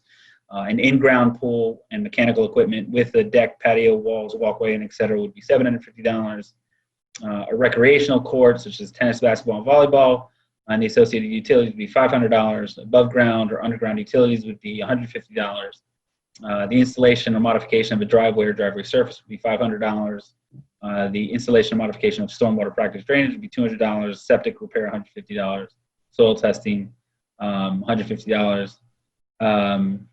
And again, you know, where there are multiple activities, there are multiple fees, although there is some, you know, certain activities like the pool that have multiple components to it, but would still be at the same fee. And it would not necessarily be affected by this for the, you know, planning board approval. You'd go through the normal escrow process. There would be an application fee, but that would be the fee to, I guess, do the first initial review of the project to determine the depth of review that was needed. And for other actions that are not listed above, the application fee would be 150 feet per 1,000 square feet of disturbance. With, you know, no matter how much disturbance there was, it would be no greater than $750. So it creates a cap on the pricing structure. And again, it's cost neutral to the village. Yeah, and I just want to point out that this is not, this is our, you know, a table we put together for our fee schedule. It's not necessarily verbatim the list that's in Lewisboro's code for administrative permits. So like we have, addition to residents, not all additions in the buffer are handled administratively. They have, for instance, if you're less than, or if you're greater than 50 feet away from the wetland and your square foot of disturbance is less than, or the building area is less than, 800 square feet, then it can be handled administratively because it's a fairly small addition to a residence. Larger additions in that community end up going to the planning board. So, I'm happy to share with you, to Jaime, the, other towns like administrative list that's in their code. It's, it presents a little bit different than this table. Yeah, please. So this is the fee schedule just for an administrative permit. I don't recall if we discussed what sort of fees would be for the types of permits that would need to go to the planning board. And I assume that the recommendation, or how would it be similar or different as far as the review process if we were to move forward with saying we feel that it's necessary to have somebody who is a wetlands certified person to do a review of it. That would be for any wetlands application, right? Whether it's administrative or whatever level of scrutiny it rose to, correct? Correct. And the fees would be similar in this range, or I guess then it depends on the magnitude of the project. They might get significantly larger, or is it bundled into a larger building permit application? Yeah, so when you're going to the planning department, you're going to have, obviously, some projects are, small development, and some projects have, large projects like the Avalon. And so they're definitely going to be larger costs associated with considering all that stuff. But during the planning board process, the same engineers that are going to be looking at, other elements of the project are going to be able to take into consideration the wetlands at that time. So as Paul mentioned, there is those economies of scale that come with that process because, they'll be able to consider all those elements at the same time. So I think it's challenging to try to put together a fee schedule that considers every single circumstance, which is why it's born out of an escrow process and a review process, as the projects move forward. So it sounds like, go ahead. I'm sorry, I was going to say, and I imagine, if someone came into the planning department, made an application for a wetland permit, and paid a nominal fee and found that for some reason the project triggered the need to go to the planning board, that fee would be credited towards any escrow that would need to be established for the planning board's review. But to Jaime's point, you don't know. To set a flat fee for an application in front of the planning board is a little bit difficult because there's so many variables to consider, and all the aspects of a project are intertwined, right? Engineering, planning, landscaping, wetland impacts. So to try and isolate any one of those disciplines and set a fee to it is going to be difficult. Okay. Thanks. So it sounds like what's being asked of us is to consider expanding the list of what might be able to get an administrative permit, which, and rather than rising to the level of going to the planning board, just really sort of adding to the list of what we might want to consider, things that wouldn't have a significant impact. And then also revisit the instances in which we require EAC review. And it sounds like there's some pretty specific recommendations that came to us from our consulting engineers on both of those. So I guess my question is for Jaime or any of the other staff that can guide us on what would be the next best way for us to consider making those modifications in any proposed legislation, as well as some of the other recommended language changes that were suggested. If you're comfortable, I would like to allow, we want to take a look at the language from them, but we would like to provide maybe a red line version of the existing text with those changes in it. And if we could send that red line text out to you to take a look and consider whether or not you're comfortable with those changes. And if you are, that would be the point which we would sort of say, okay, here the language is done, and we can start the environmental review process and getting it kind of underway. Jaime, the only thing I'm looking at here, thank you for this and for bringing the folks in. The only one that's catching my eye that seems weird to me is 1, 2, 3, 4, 5, 6 down, 7 down. walkway, piers, wall, gate, stairs, like piers seems to be like, that's got to be like a big project, a pier. That shouldn't be an administrative. Rika, I'm sorry. The piers, that's more like a driveway entry gate, you know. Oh, is that what that's called? Yeah. Okay. Okay. I mixed it up with like actual waterfront piers. Okay. Thank you. Thanks. We can clarify that on the list. Yeah. That's okay. Yeah. This is coming from a community that doesn't have any waterfront, so is it? Okay. I just have one question. If I heard earlier on in the conversation about a consultant that is a wetlands consultant, that we don't have that on staff right now, correct? Well, so we do not have a wetlands expert on staff. I'm not currently certified to do that work. We don't have anybody in the building department or the planning department that can do that work. We do have a relationship with Kellard and Sessions as our consultant engineer, who does have a wetlands expert on staff. That being said, if this board of trustees decided to use a different consultant down the road, finding a wetlands consultant is something that is pretty standard in a lot of planning and engineering firms. So while I think we are talking about I don't believe, the legislation is not going to say it's Kellard and Sessions. It's going to be a wetlands professional as designated by the village. And so whoever our official relationship with would be that person. At this time, that's Kellard and Sessions. I have a lot of faith in them in the short time that I've worked with them. But again, the decision to sign those contracts lies with the board of trustees and who they want to hire. So right, I understand, and I have no doubt in their abilities to do the job that we would be asking them to do. I guess two questions. Would every one of these, let's say on this list, and any other unknowns that we don't know, they would be referred to the consultant, and would there be a fee, or is this part of the whole package here? Yeah, they would be a fee. So they're depending on the application. If it was, for instance, any of these items that are listed here in our administrative list, then it would fall under, whatever's designated in the fee schedule or the calculation within that fee schedule. If it was something that was of a larger scale than any of these, then it would, as it's written in this fee schedule, we have to go over it, but there's an application fee of $225 to evaluate what needs to be looked at, and then there would be an escrow set up, and that escrow would be part of the planning board review escrow, and that amount that would need to go in the escrow would be determined at that time, but it would essentially depend on the scale and the scope of the review that needs to be done. So whatever their fee would be, from whether it was a mechanical equipment to an extension to a house, that would be in addition to what I'm looking at right now, and would come out of an escrow.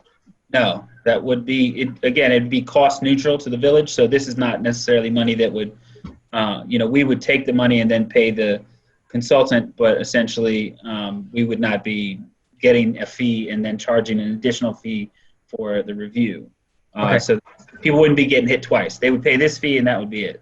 Okay, that was where I was actually going with this, but I guess I went around the barn a little bit and into the wetlands, so I'm good.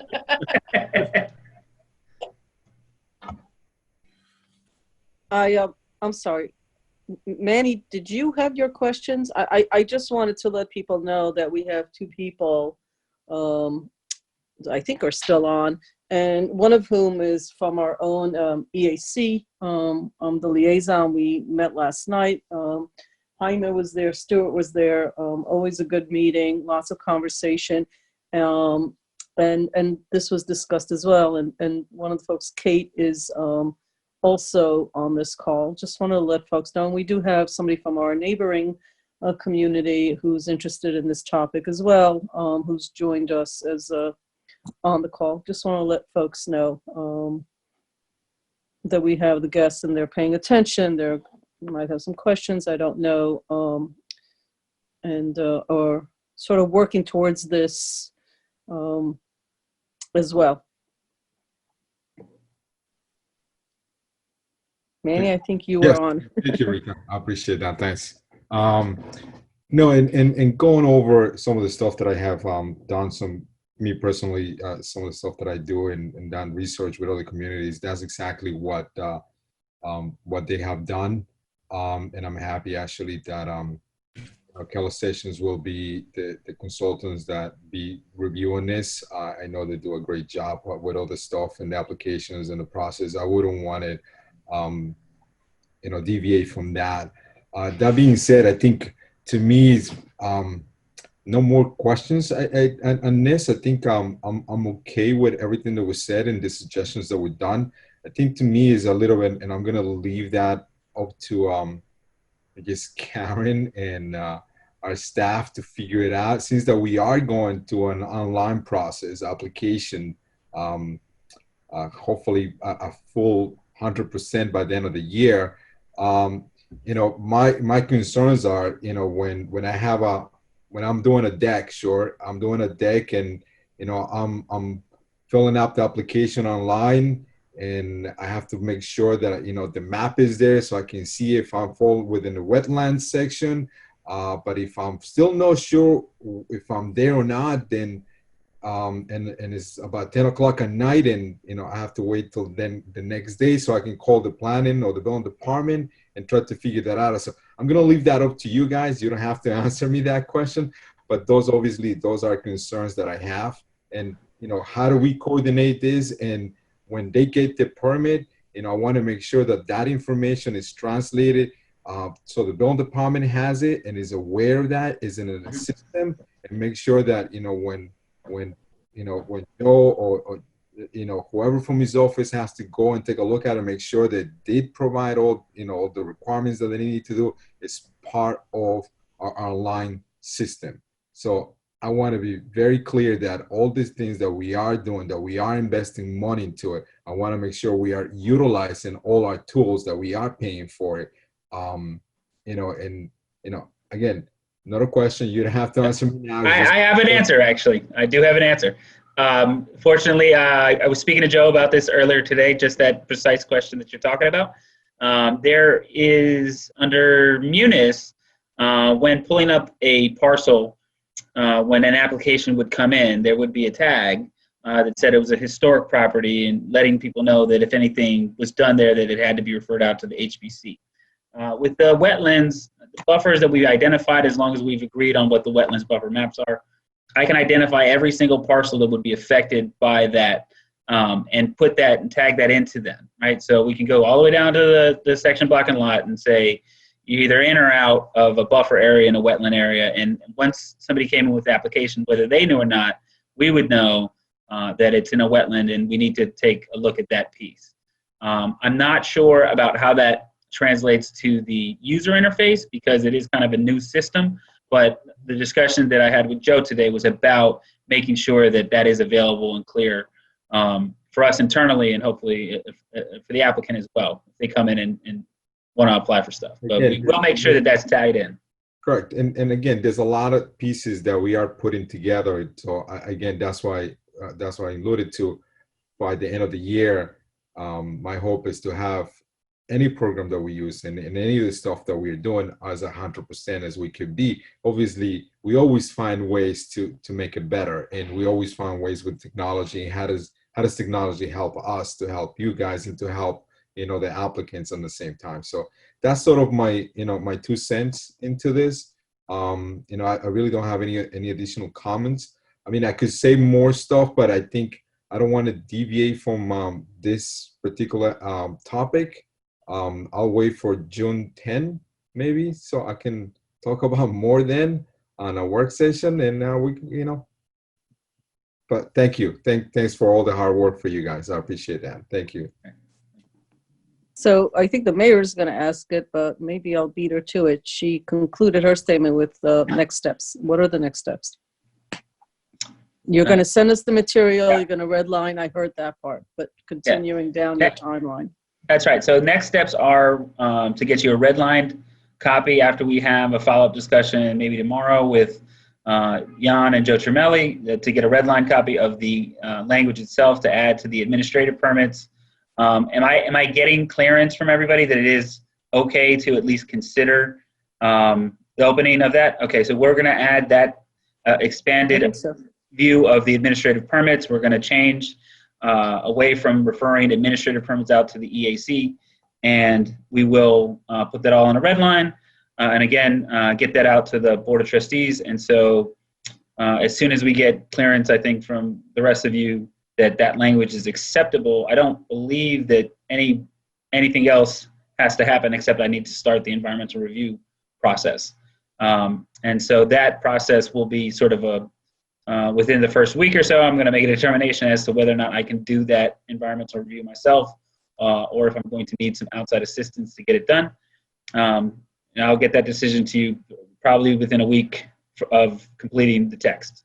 At that point, we'll be waiting on the long form EAF to be completed. Once that's completed, then we step into the process of declaring our intent to be lead agency, or the Board of Trustees declaring its intent to be lead agency, along with the EAF. Stuart, maybe you can jump in at that point. What are the steps after declaring an intent? You have to wait until the other agencies, I guess, 30 days or whatever? Well, really not in this case. I mean, because you're the only lead agency on this one. Right. And that's pursuant to our code. So the board would be the only lead agency. They, would have to evaluate whether or not there would be a positive or a negative declaration. Any public hearing that's associated with that could similarly be the public hearing on the proposed local law, which is always required under our code. And then you can proceed from there and ultimately, have your local law, get onto the books. Yeah, I think that if all goes well, by the end of the summer, we'll have a wetlands law in place. And I think that prior to that, I think as applications are coming forward, we can still kind of talk to people about the consideration of this wetlands law as they come in. So I would not be too concerned about a bunch of people trying to get in applications prior to the wetlands law, because there's still discretion by the planning board to make decisions on this stuff. But I do think that, if with that, we have a good timeline to hopefully by August to have something in. Great. I have a general question for public hearings. When are we going to hear, and who tells us, and how does it work? I don't even know who to ask that we could start having public meetings. I'm just looking at a gallery of pictures. Maddie, answer that question. I can't answer. Funny you should ask. May I answer? We can answer that question. May I answer that question? Yes, sir. Trustee Levin, the board has always had the authority to conduct public hearings. That has never stopped.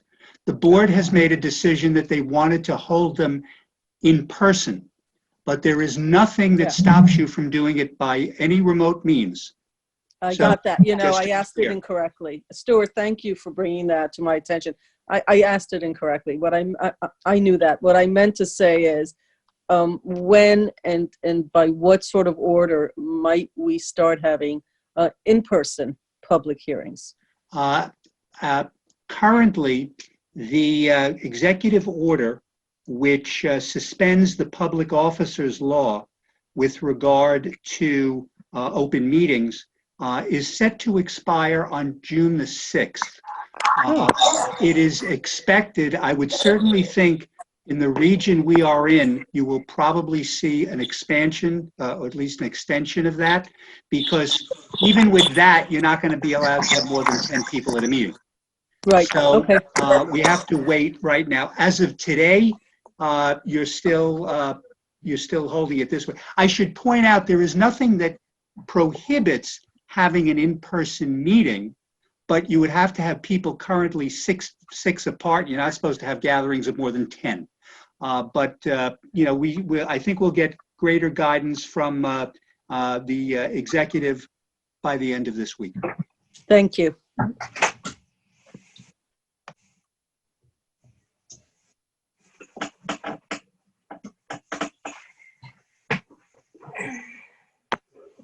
Well, I'm not sure if I need to go, but I think that we have our marching orders here in the planning department. If there are any questions, follow up, I'm happy to answer them. Thank you, Hyman. Thank No, you.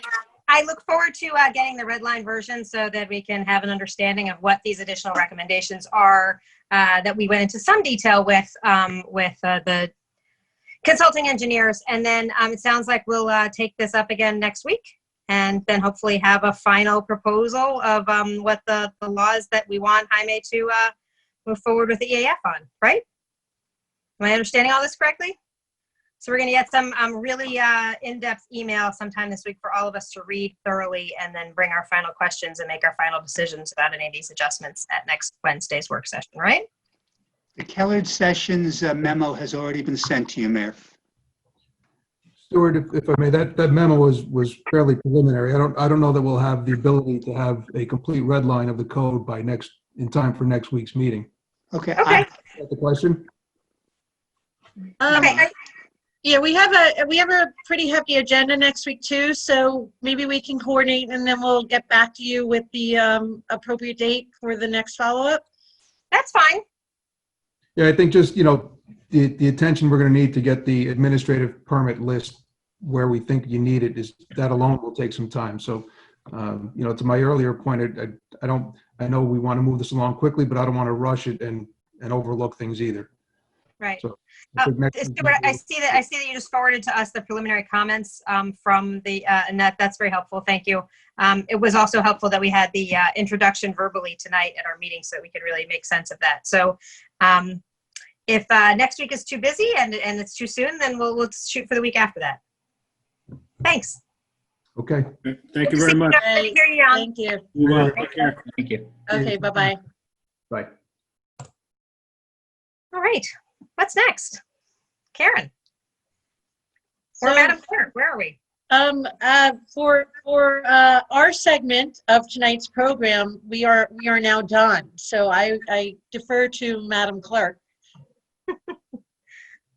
All right, Madam Clerk, thank you. Okay, for organization announcements, is there anybody here who would like to make an organizational announcement?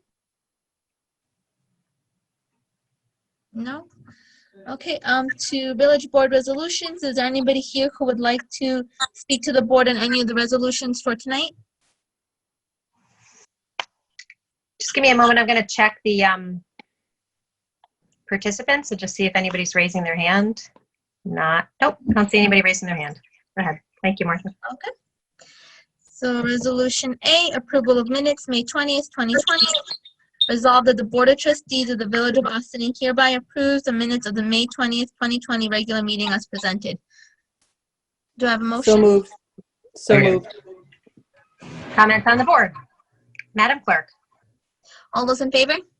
Aye. All opposed? Approval of voucher detail June 3rd, 2020. Resolved that the Board of Trustees of the Village of Austin hereby approves the voucher detail report dated June 3rd, 2020 in the amount of $1,181,910.95. Do I have a motion? So moved. So moved. Second. Comments on the board? Okay. Madam Clerk? All those in favor? Aye. Aye. All opposed? Okay. Referral of payment of penalties on unpaid water charges and sewer rents through August 5th, 2020. Whereas Village of Austin Code Section 259-49, penalties for late payment, states in part, the following scale of penalties is hereby prescribed for the neglect to pay water charges that levied under Section 259-48 after the levy thereof. A, no penalty shall be charged if paid within 25 days after the charge has been made. B, if paid at any time after the expiration of 25 days after the charge is made, 5% of the charge and an additional penalty of 1% shall be imposed for each period of 30 days thereafter or part thereof that said water charges remain unpaid. And whereas Village of Austin Code Section 212-47, penalties for late payment of sewer rent states the following scale of penalties is hereby imposed for late payment on sewer rent. No penalty should be charged if the sewer rent is paid within 30 days of the date of billing by the Water Department. B, if the sewer rent is paid more than 25 days after the date of billing by the Water Department, a penalty of 5% of the amount due is hereby imposed and an additional penalty of 1% shall be applied for each period of 30 days thereafter or part thereof that said sewer rent remains unpaid. And whereas, a result of the new coronavirus COVID-19 pandemic, which is causing significant disruption the Board of Trustees and village staff have been looking at measures to release some of the financial and emotional stress on village residents and property owners. And whereas on April 1st, 2020, the Board of Trustees approved a resolution deferring the payment of unpaid water charges until June 5th, 2020. And whereas the intention of the Board of Trustees, following the recommendations of the Treasurer and Deputy Treasurer, was to defer payment of penalties until June 5th, 2020 for both unpaid water charges and sewer rents, which practice has been followed by the Finance Department since approval of the April 1st, 2020 resolution. And whereas the Treasurer and Deputy Treasurer have recommended that because of the continuing problems resulting from the COVID-19 pandemic, that the deferral of payment of penalties for water charges and sewer rents be extended until August 5th, 2020. Now therefore be it resolved that penalties on every open balance for water charges and sewer rents from March 6, 2020 shall be deferred until August 5th, 2020, and be it further resolved that the village's finance department shall take all necessary actions to implement this resolution. Do I have a motion? So move. Second. Comments on the board?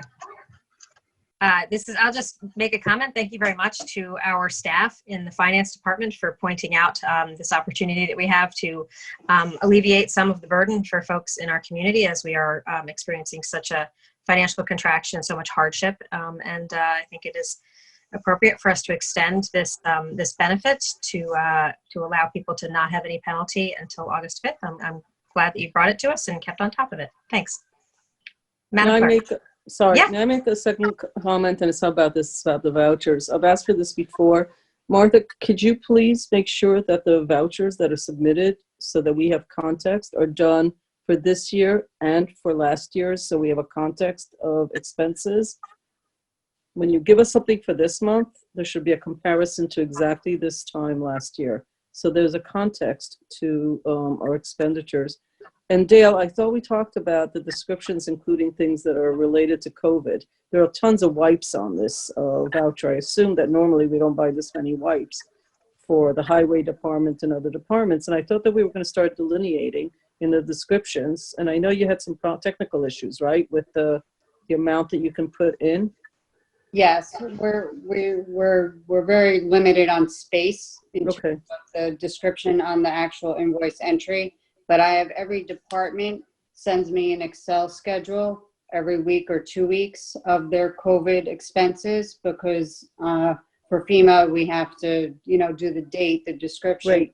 Right. So you have that. We don't have it when we look at it, but you have it. Right. Okay. Yes. That's great. It's just a problem with our limitations within this software. Yes. With the wording and how many words. you Yes. can put. Okay, Yeah. that's great. Yeah. I'm sorry, I should have said that earlier before we voted in the previous one, but all the discussion about COVID-19 with this particular piece just reminded me. Thank you. Yes. No, thanks. Madam Clerk.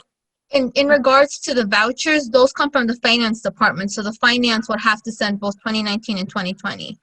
Okay, For Dale. those, Back to you then. Could you please, we'd like to have some context, and we've asked for it before, just some context of one year to the other, to just see differences and sort of question why would one year have $1 million in vouchers in May, but another would have 300,000. It would just allow us to have a conversation or some context for expenses. Right. Are you really looking for like a month to month, This year to last year, yeah. And yes, I do like a recognize. full month, so to speak, maybe versus. Well, that's how the vouchers are done, right? Well, we Yeah, do. done every 2 weeks. Right. Dale, Oh, Yes. correct me if I'm wrong, but it's that high probably because of the fire truck that came in? Yes. Okay. Yeah. But That explains why it's so high. yeah, I'm not actually concerned about this particular one, just that, if you don't mind, just for context, and that's exactly the kind of thing we would notice. Why in March of one year versus March? It allows us to have some understanding of where things sort of move around. Right. Oh, I agree 100%. I just figured when I heard that number, I You had knew. an idea. Right away. Maybe you could see you're Oh, about yeah. to say something about So, just to do this effectively, it'll involve some narrative. So I just want to check with Dale, you understand, because you are looking at capital costs as well as operational costs. So it's not really, the vouchers don't present the thing the same way if you presented a month-to-month budget line item summary. So it may not show you what you want to see. If we're talking about like against budget line items, that's a different report. I'm worried that the vouchers are always, just depending on You're not the way getting we get apples to apples. purchasing, you're never Yeah, going to get, it's not going to be apples to apples if you Correct. do the voucher analysis. So, And that's, thank you, Karen. And actually, Okay, now I get it. The same thing. Yeah, because you're not, Okay. unless we're looking, because, when you do the vouchers, you get different bills from different stuff. Unless we're looking to someone very specific, let's say, cell phone bills. Right. If we're comparing cell phone bills from this month to last year's this month, and then we can do that. So I'm not sure, I don't You're not think sure it it's gets possible me where I want to what get you're to, looking which is for. to have actual it'll end up Okay. making, but to that end, will you allow us to think internally the way we could, because maybe there's a better way for us to report that, and before I promise something that Right. is complicated or too onerous, like we'll talk internally, but Right. I know what you want to see, but the voucher reports, it's almost like looking at expense reports year to year, won't make, it's not analogous, so, okay. No, that's really all I want. I think that's a terrific explanation, and I think you understand my intent, so thank you. Yeah, so you want a year-to-date budget analysis, so like a prior year to year. I know Yeah. exactly what you want. I just think it All right. gives us context, to be honest, but Yeah. it does need to be as close as can apples to apples. So we're in agreement, and if it's too much work to get there, then obviously that's not useful to anybody. Well, let's doable, I would appreciate it. Let us talk internally about the best way to do that, and we'll get back to you with an answer on that. Thank you. I think we have a motion on the floor about something rather unrelated, but I know. Madam Clerk. I'm sorry. Sorry about that. It's okay. It's a worthwhile conversation, but what were we talking about? What are we voting on now? All those in favor? Aye. Aye. All those opposed? Seriously, what were we talking about? We're talking about. The deferral deferral of water payments. water bills Deferral deferment. Okay, thank you. Yes, I'm Sorry. definitely. Yes. I thought you were kidding. No, it was a long time ago. I've gone to different screens now to read things. So, okay. Madam Clerk, we're up to item D now, I think. Okay, yep. So finance, budget modification, police court facilities, HVAC system upgrades capital project. Whereas by resolution dated October 2nd, 2019, the Board of Trustees established a capital project in the amount of $292,000 to upgrade the HVAC system and the police/court facilities to be funded by combination of indebtedness and general fund monies. And whereas after the project contractor started work, it was determined that the VAV boxes needed to be replaced to allow the HVAC system to operate efficiently, effectively, and at optimal cost at an estimated cost of $44,365. And whereas the village will be able to save $10,000 on the project by not having to provide temporary heat during the HVAC system upgrades capital project. And whereas the recommendation from the village treasurer is to finance the additional net project costs of $34,365 from the general fund contingency account. Now therefore be it resolved, the 2019 police/court facilities HVAC system upgrades capital project is increased by $34,365 to a revised project costs of $326,365, with the additional required amount to be funded with monies from the general fund contingency account as follows. Do I have a motion? So moved. Second. Comments on the board? I'll just say we had a lot of really in-depth discussions over a period of a month to look at what capital projects we can and should move forward with immediately, and this was one of them. So we have discussed this at length already, so I'm comfortable with moving forward. Anyone else? Madam Clerk. All those in favor? Aye. Aye. All opposed? Okay. Is there any continuing business of the board? I do not believe so. No. Madam Clerk. Okay, so moving on to new business of the board. Authorization for the village clerk to temporarily issue refunds to holders of railroad station parking tags for the period of July 1st, 2020 through December 31st, 2020. Whereas, as a result of governor's executive orders issued in response to the COVID-19 pandemic, many individuals who possess railroad station parking tags find themselves working from home instead of going into their offices. And whereas the village clerk has received requests for refunds from holders of railroad station parking tags, where some of the holders have decided to take early retirement Others expect to be working from home for the remainder of the calendar year, and still others who are not sure of the situation. And whereas the Board of Trustees and village staff, including the village clerk, have discussed ways to provide refunds to those holders of railroad station parking tags in an equitable manner, now therefore be it resolved that holders of the railroad station parking tags who want a refund shall request a refund from the village clerk by email between June 1st and June 30th, 2020, and be it further resolved, the refund will be for the period of July 1st, 2020 through December 31st, 2020, and the amount of the refund will be determined by the amount paid for the tag, and be it further resolved, holders of railroad station parking tags must turn in their 2020 tag no later than June 30th, 2020 to receive the refund, and be it further resolved, for those tag holders who intend to return to commuting in 2021, a renewal for the tag will be sent out by the village clerk in the usual course, and for those tag holders who indicate an intent to give up their tag parking permanently, those holders will be removed from the village clerk's list of tag holders, and be it further resolved that the village clerk should continue to offer railroad station parking tags to those commuters seeking a tag. Do I have a motion? So moved. Second. Comments on the board? I have just a question. So these people surrender their tag for a refund. Do they go on a priority list for 21? So what we haven't, so before COVID, what people used to do is they gave up their tag and they were done. If they wanted to get a tag again, they'd have to go back on the waiting list. Right. Due to COVID, the reason why we're passing the resolution is because some people have stated that their companies have told them, listen, you're going to be out until next year.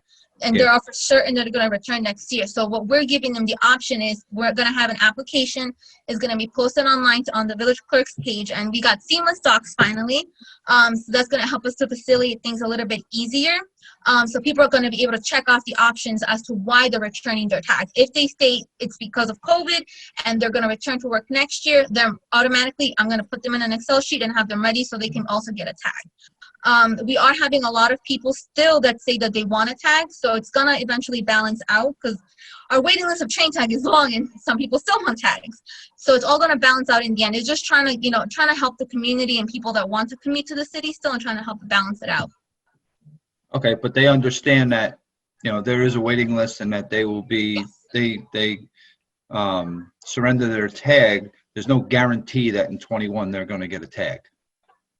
Correct. Okay. So yes, and then we have people, we have to check them off. We're also having the check off box that if they're retiring, their tag is done, or if they're not really sure the situation, that the tag is going to be given up. So yes, Wait, Martha, I apologize. That's not what the resolution says, though. The resolution says that if they intend to return to commuting in 2021, they will have a renewal sent to them in the usual course. They don't go on a waiting list. So that was the discussion I had with Sue. If that's incorrect, then the resolution needs to be changed, because it's not my understanding that if someone is giving it up now but fully intends to come back in January, my understanding is they're not going on a waiting list. They're actually getting a tag. Yes. They're going to be renewed effective in January of 2021. If that's incorrect, then we got to change that second Right, so paragraph. So if So I'm that's understanding what you right, Martha said, though, right? No, Yes, I my don't think- apologies. I'm not sure. I'm sorry. I heard people going on wait lists, which is what Bob If said. they're So not, Right. if it's a non-COVID related, and they're not going back, then if they're retired, if they don't know if they're going back to work, and they just don't need their tag anymore and they want a refund because they lost their job, then they're going on the wait list. Correct, Martha? Correct. But If they have a date when they're supposed to go back, then they're going to automatically get a tag. yes, and they're going to be placed on a separate list. Yes, a separate list. But Trustee Fritchie raises a point which then becomes important. If you are issuing tags, Martha, to people for let's say for the next 6 months, who are sort of making up the gap for people who are getting their tags turned in, would that mean that next year we would have too many people who would be on the list to get spots? these people should be on a priority list if they're giving it up for COVID or whatever related issues. If they were prior ticket holders and they went for a refund, they should be on a priority list. And if it's 50 people, there should be 50 open spots. So when 21 opens up and they come back, they should get their tags back and not go on a waiting list.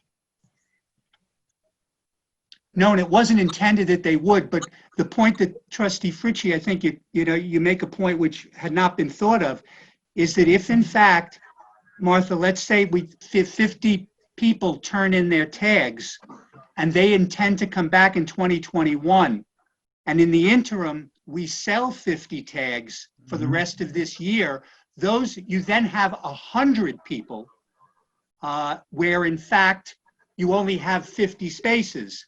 But all those 100 would be eligible for renewal. So we've got to be able to do something there. Well, you could tell the 50 new people that they're only valid till 21, and that if people come back that had the tags, they get their tags, and if 35 come back and 15 don't, that 15, you know what I'm saying, Stuart? No, I understand what you're saying. I think it's something we got to work it out, though. That I would be something that we'd have to work on. I understand what you're saying, but I don't feel that it's fair to say to somebody, you're up, you're next on the list. You can get a parking tag, but we're not guaranteeing it after the end of this year, because that's just not how we operate, is it? You get if you get a tag, you get an automatic renewal. Yep. And then there's spaces. Well, we're in a different situation now. That was pre-COVID. We're in COVID right now, so things change, in my opinion. Yeah, which is what we're trying to do here. But right. one of the but things I don't feel it's fair to the people that give it up and then, like you said, like Stuart says, you sell those 50 passes. Now comes 21 and they can't get a pass because they gave it up for a completely valid reason. They should be able to have their. Yeah, Bob, you're bringing up an incredibly good point. I agree 1,000%. The tough thing is that January 1 hits.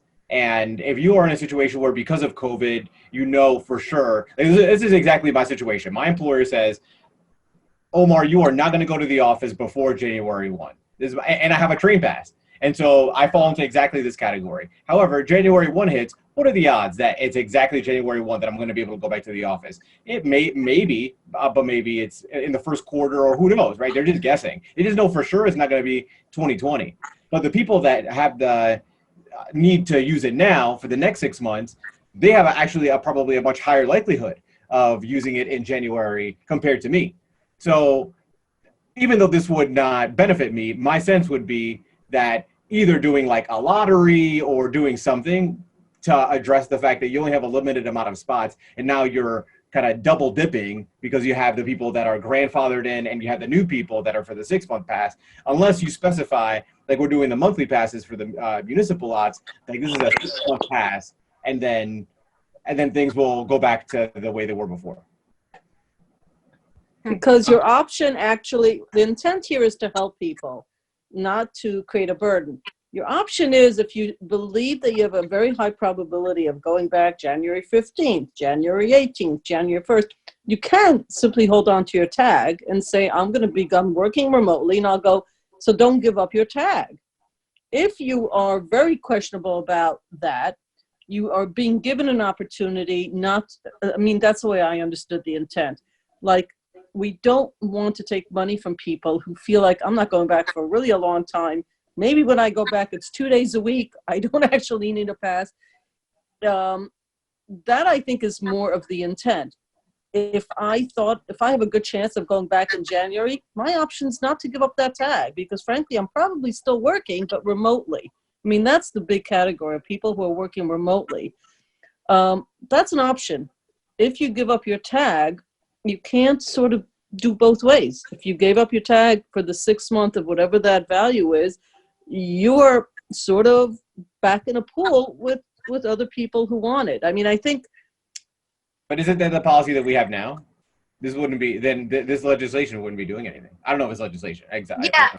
No. Well, no, because yeah, I guess you can return, right, Martha? You can return your tag and get prorated 6 months. Do we have that as a policy? It's what Yeah, the so if clerk's you office return your has tag- done. You do it with overnight parking. I know it's a different story. Okay, But Martha, if I returned it right now, would I get 6 months refund? Correct. You'll get it from July to December because you won't be using the tag for those times. So it Okay. sounds like what we're really So it's no creating here- change.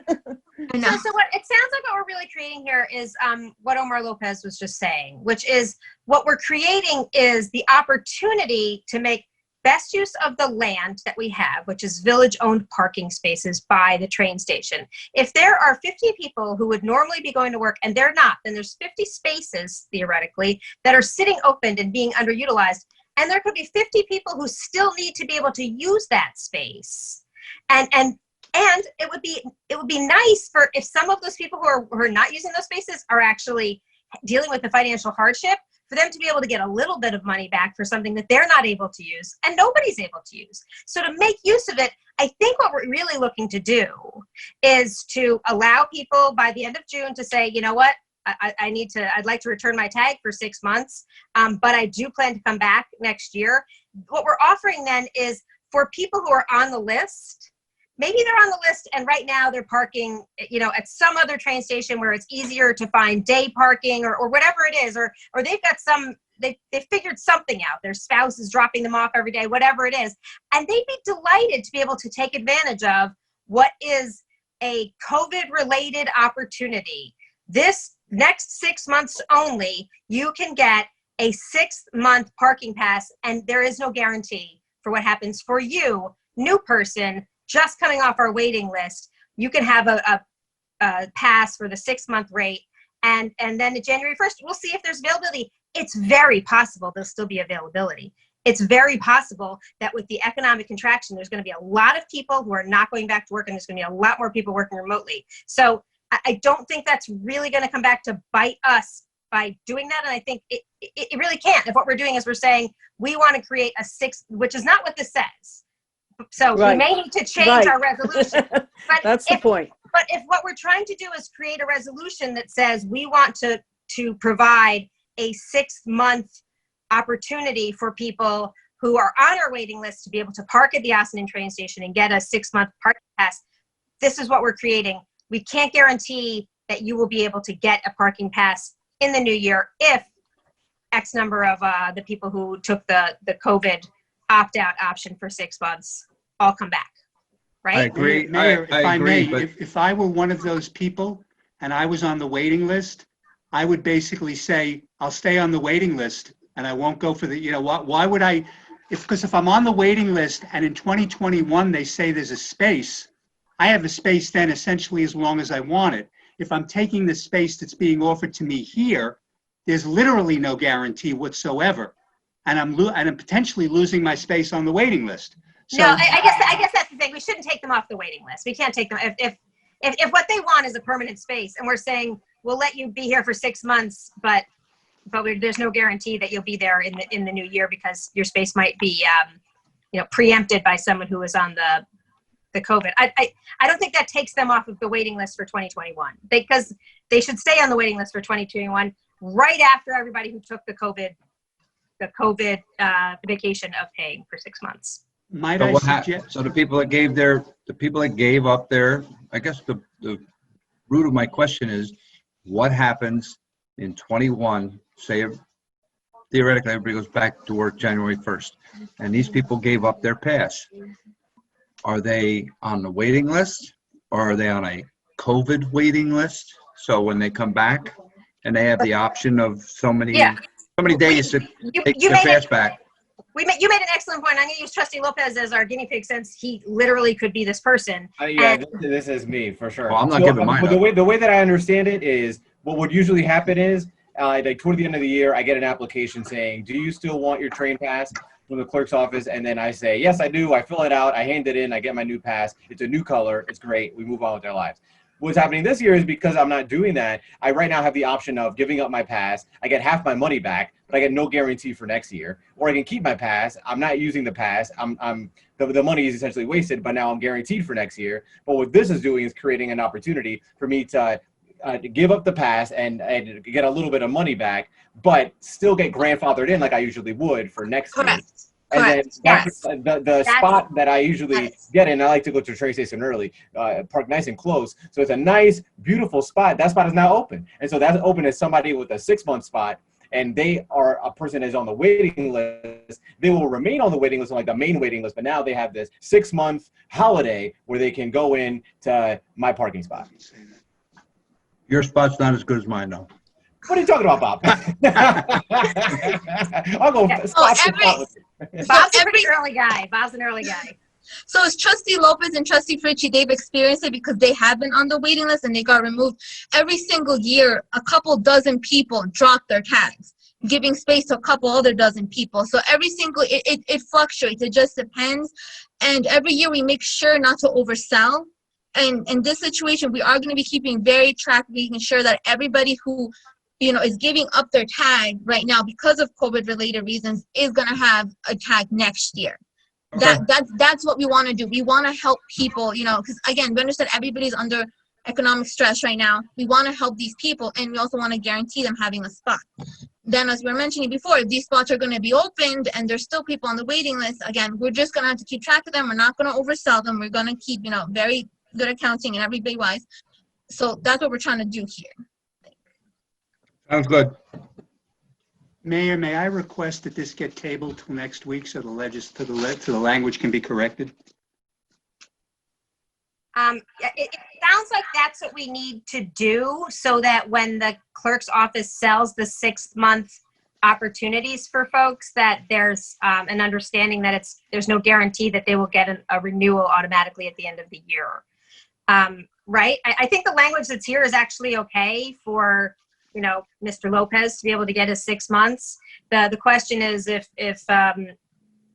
Mrs. Smith on the waiting list gets her 6 months, that is a special tag, and we don't have any language that identifies what that tag is since there's no guarantee for 2021. So the only downside to postponing, to tabling this is that it's another week before the clerk's office can start selling these, and you know, Mr. Lopez can go ahead and apply for his 6 months, confident that he'll be able to get a pass January 1st, right? Could I ask, can we adopt it with the amended changes? I don't want to do it that way. So, ordinarily, I do tend to dictate off the top. This is not one I want to do. I think I need to speak to both Martha and Sue before that's finalized. Okay, I had to ask a question. Nope, that's fine. Okay, so thank you everybody for bringing up these important points. It sounds like when it is passed, it's going to do a really good job at addressing the needs of everyone and make the best use of our land and give people a break who might really be in need of a little financial break. And I actually think that in the end, there's going to be a lot more people not going into the city next year. I don't think it will be a problem, but we want to make sure that we don't set up a difficult situation for, you know, people like those in Trustee Lopez's positions. And then that's a number of people. It's 1 out of 13 people on this screen right now, at least. So, all right. So we're going to table this. Or do we need a motion to table? Is that where we're at? Please. We have a motion to table. Second. Comments on the board? All in favor? Aye. Aye. All right. Is there anything else? Visitor recognition, right? Yeah, just visitor recognition. Is anybody here who would like to address the board? Looking at our participants, we have a couple of folks still here. I'm not seeing any hands raised there. So I think we can move for a motion to adjourn to executive session for matters related to personnel for specific persons. So moved. Second. All in favor? Aye. Aye. Aye. And with that, I say thank you so much for joining us for this Village Board meeting. We will be with you for our next Village Board meeting next Wednesday. Meanwhile, stay tuned for information about the Pride flag raising, and there'll be lots of comments from so many of our community leaders at all levels of government and from the LGBTQ community. And there are so many events going on in the community this week. This weekend centered around our community coming together to proactively address matters related to social injustice, and that will include a virtual meeting sometime between now and next week, talking to youth leaders about how the youth can be really taking on these issues in an incredibly thoughtful manner. We're really fortunate to have such impressive youth in the Austin community to help lead this conversation, and I think it's going to be very helpful in informing how we move forward with our Youth Bureau. We are adjourned.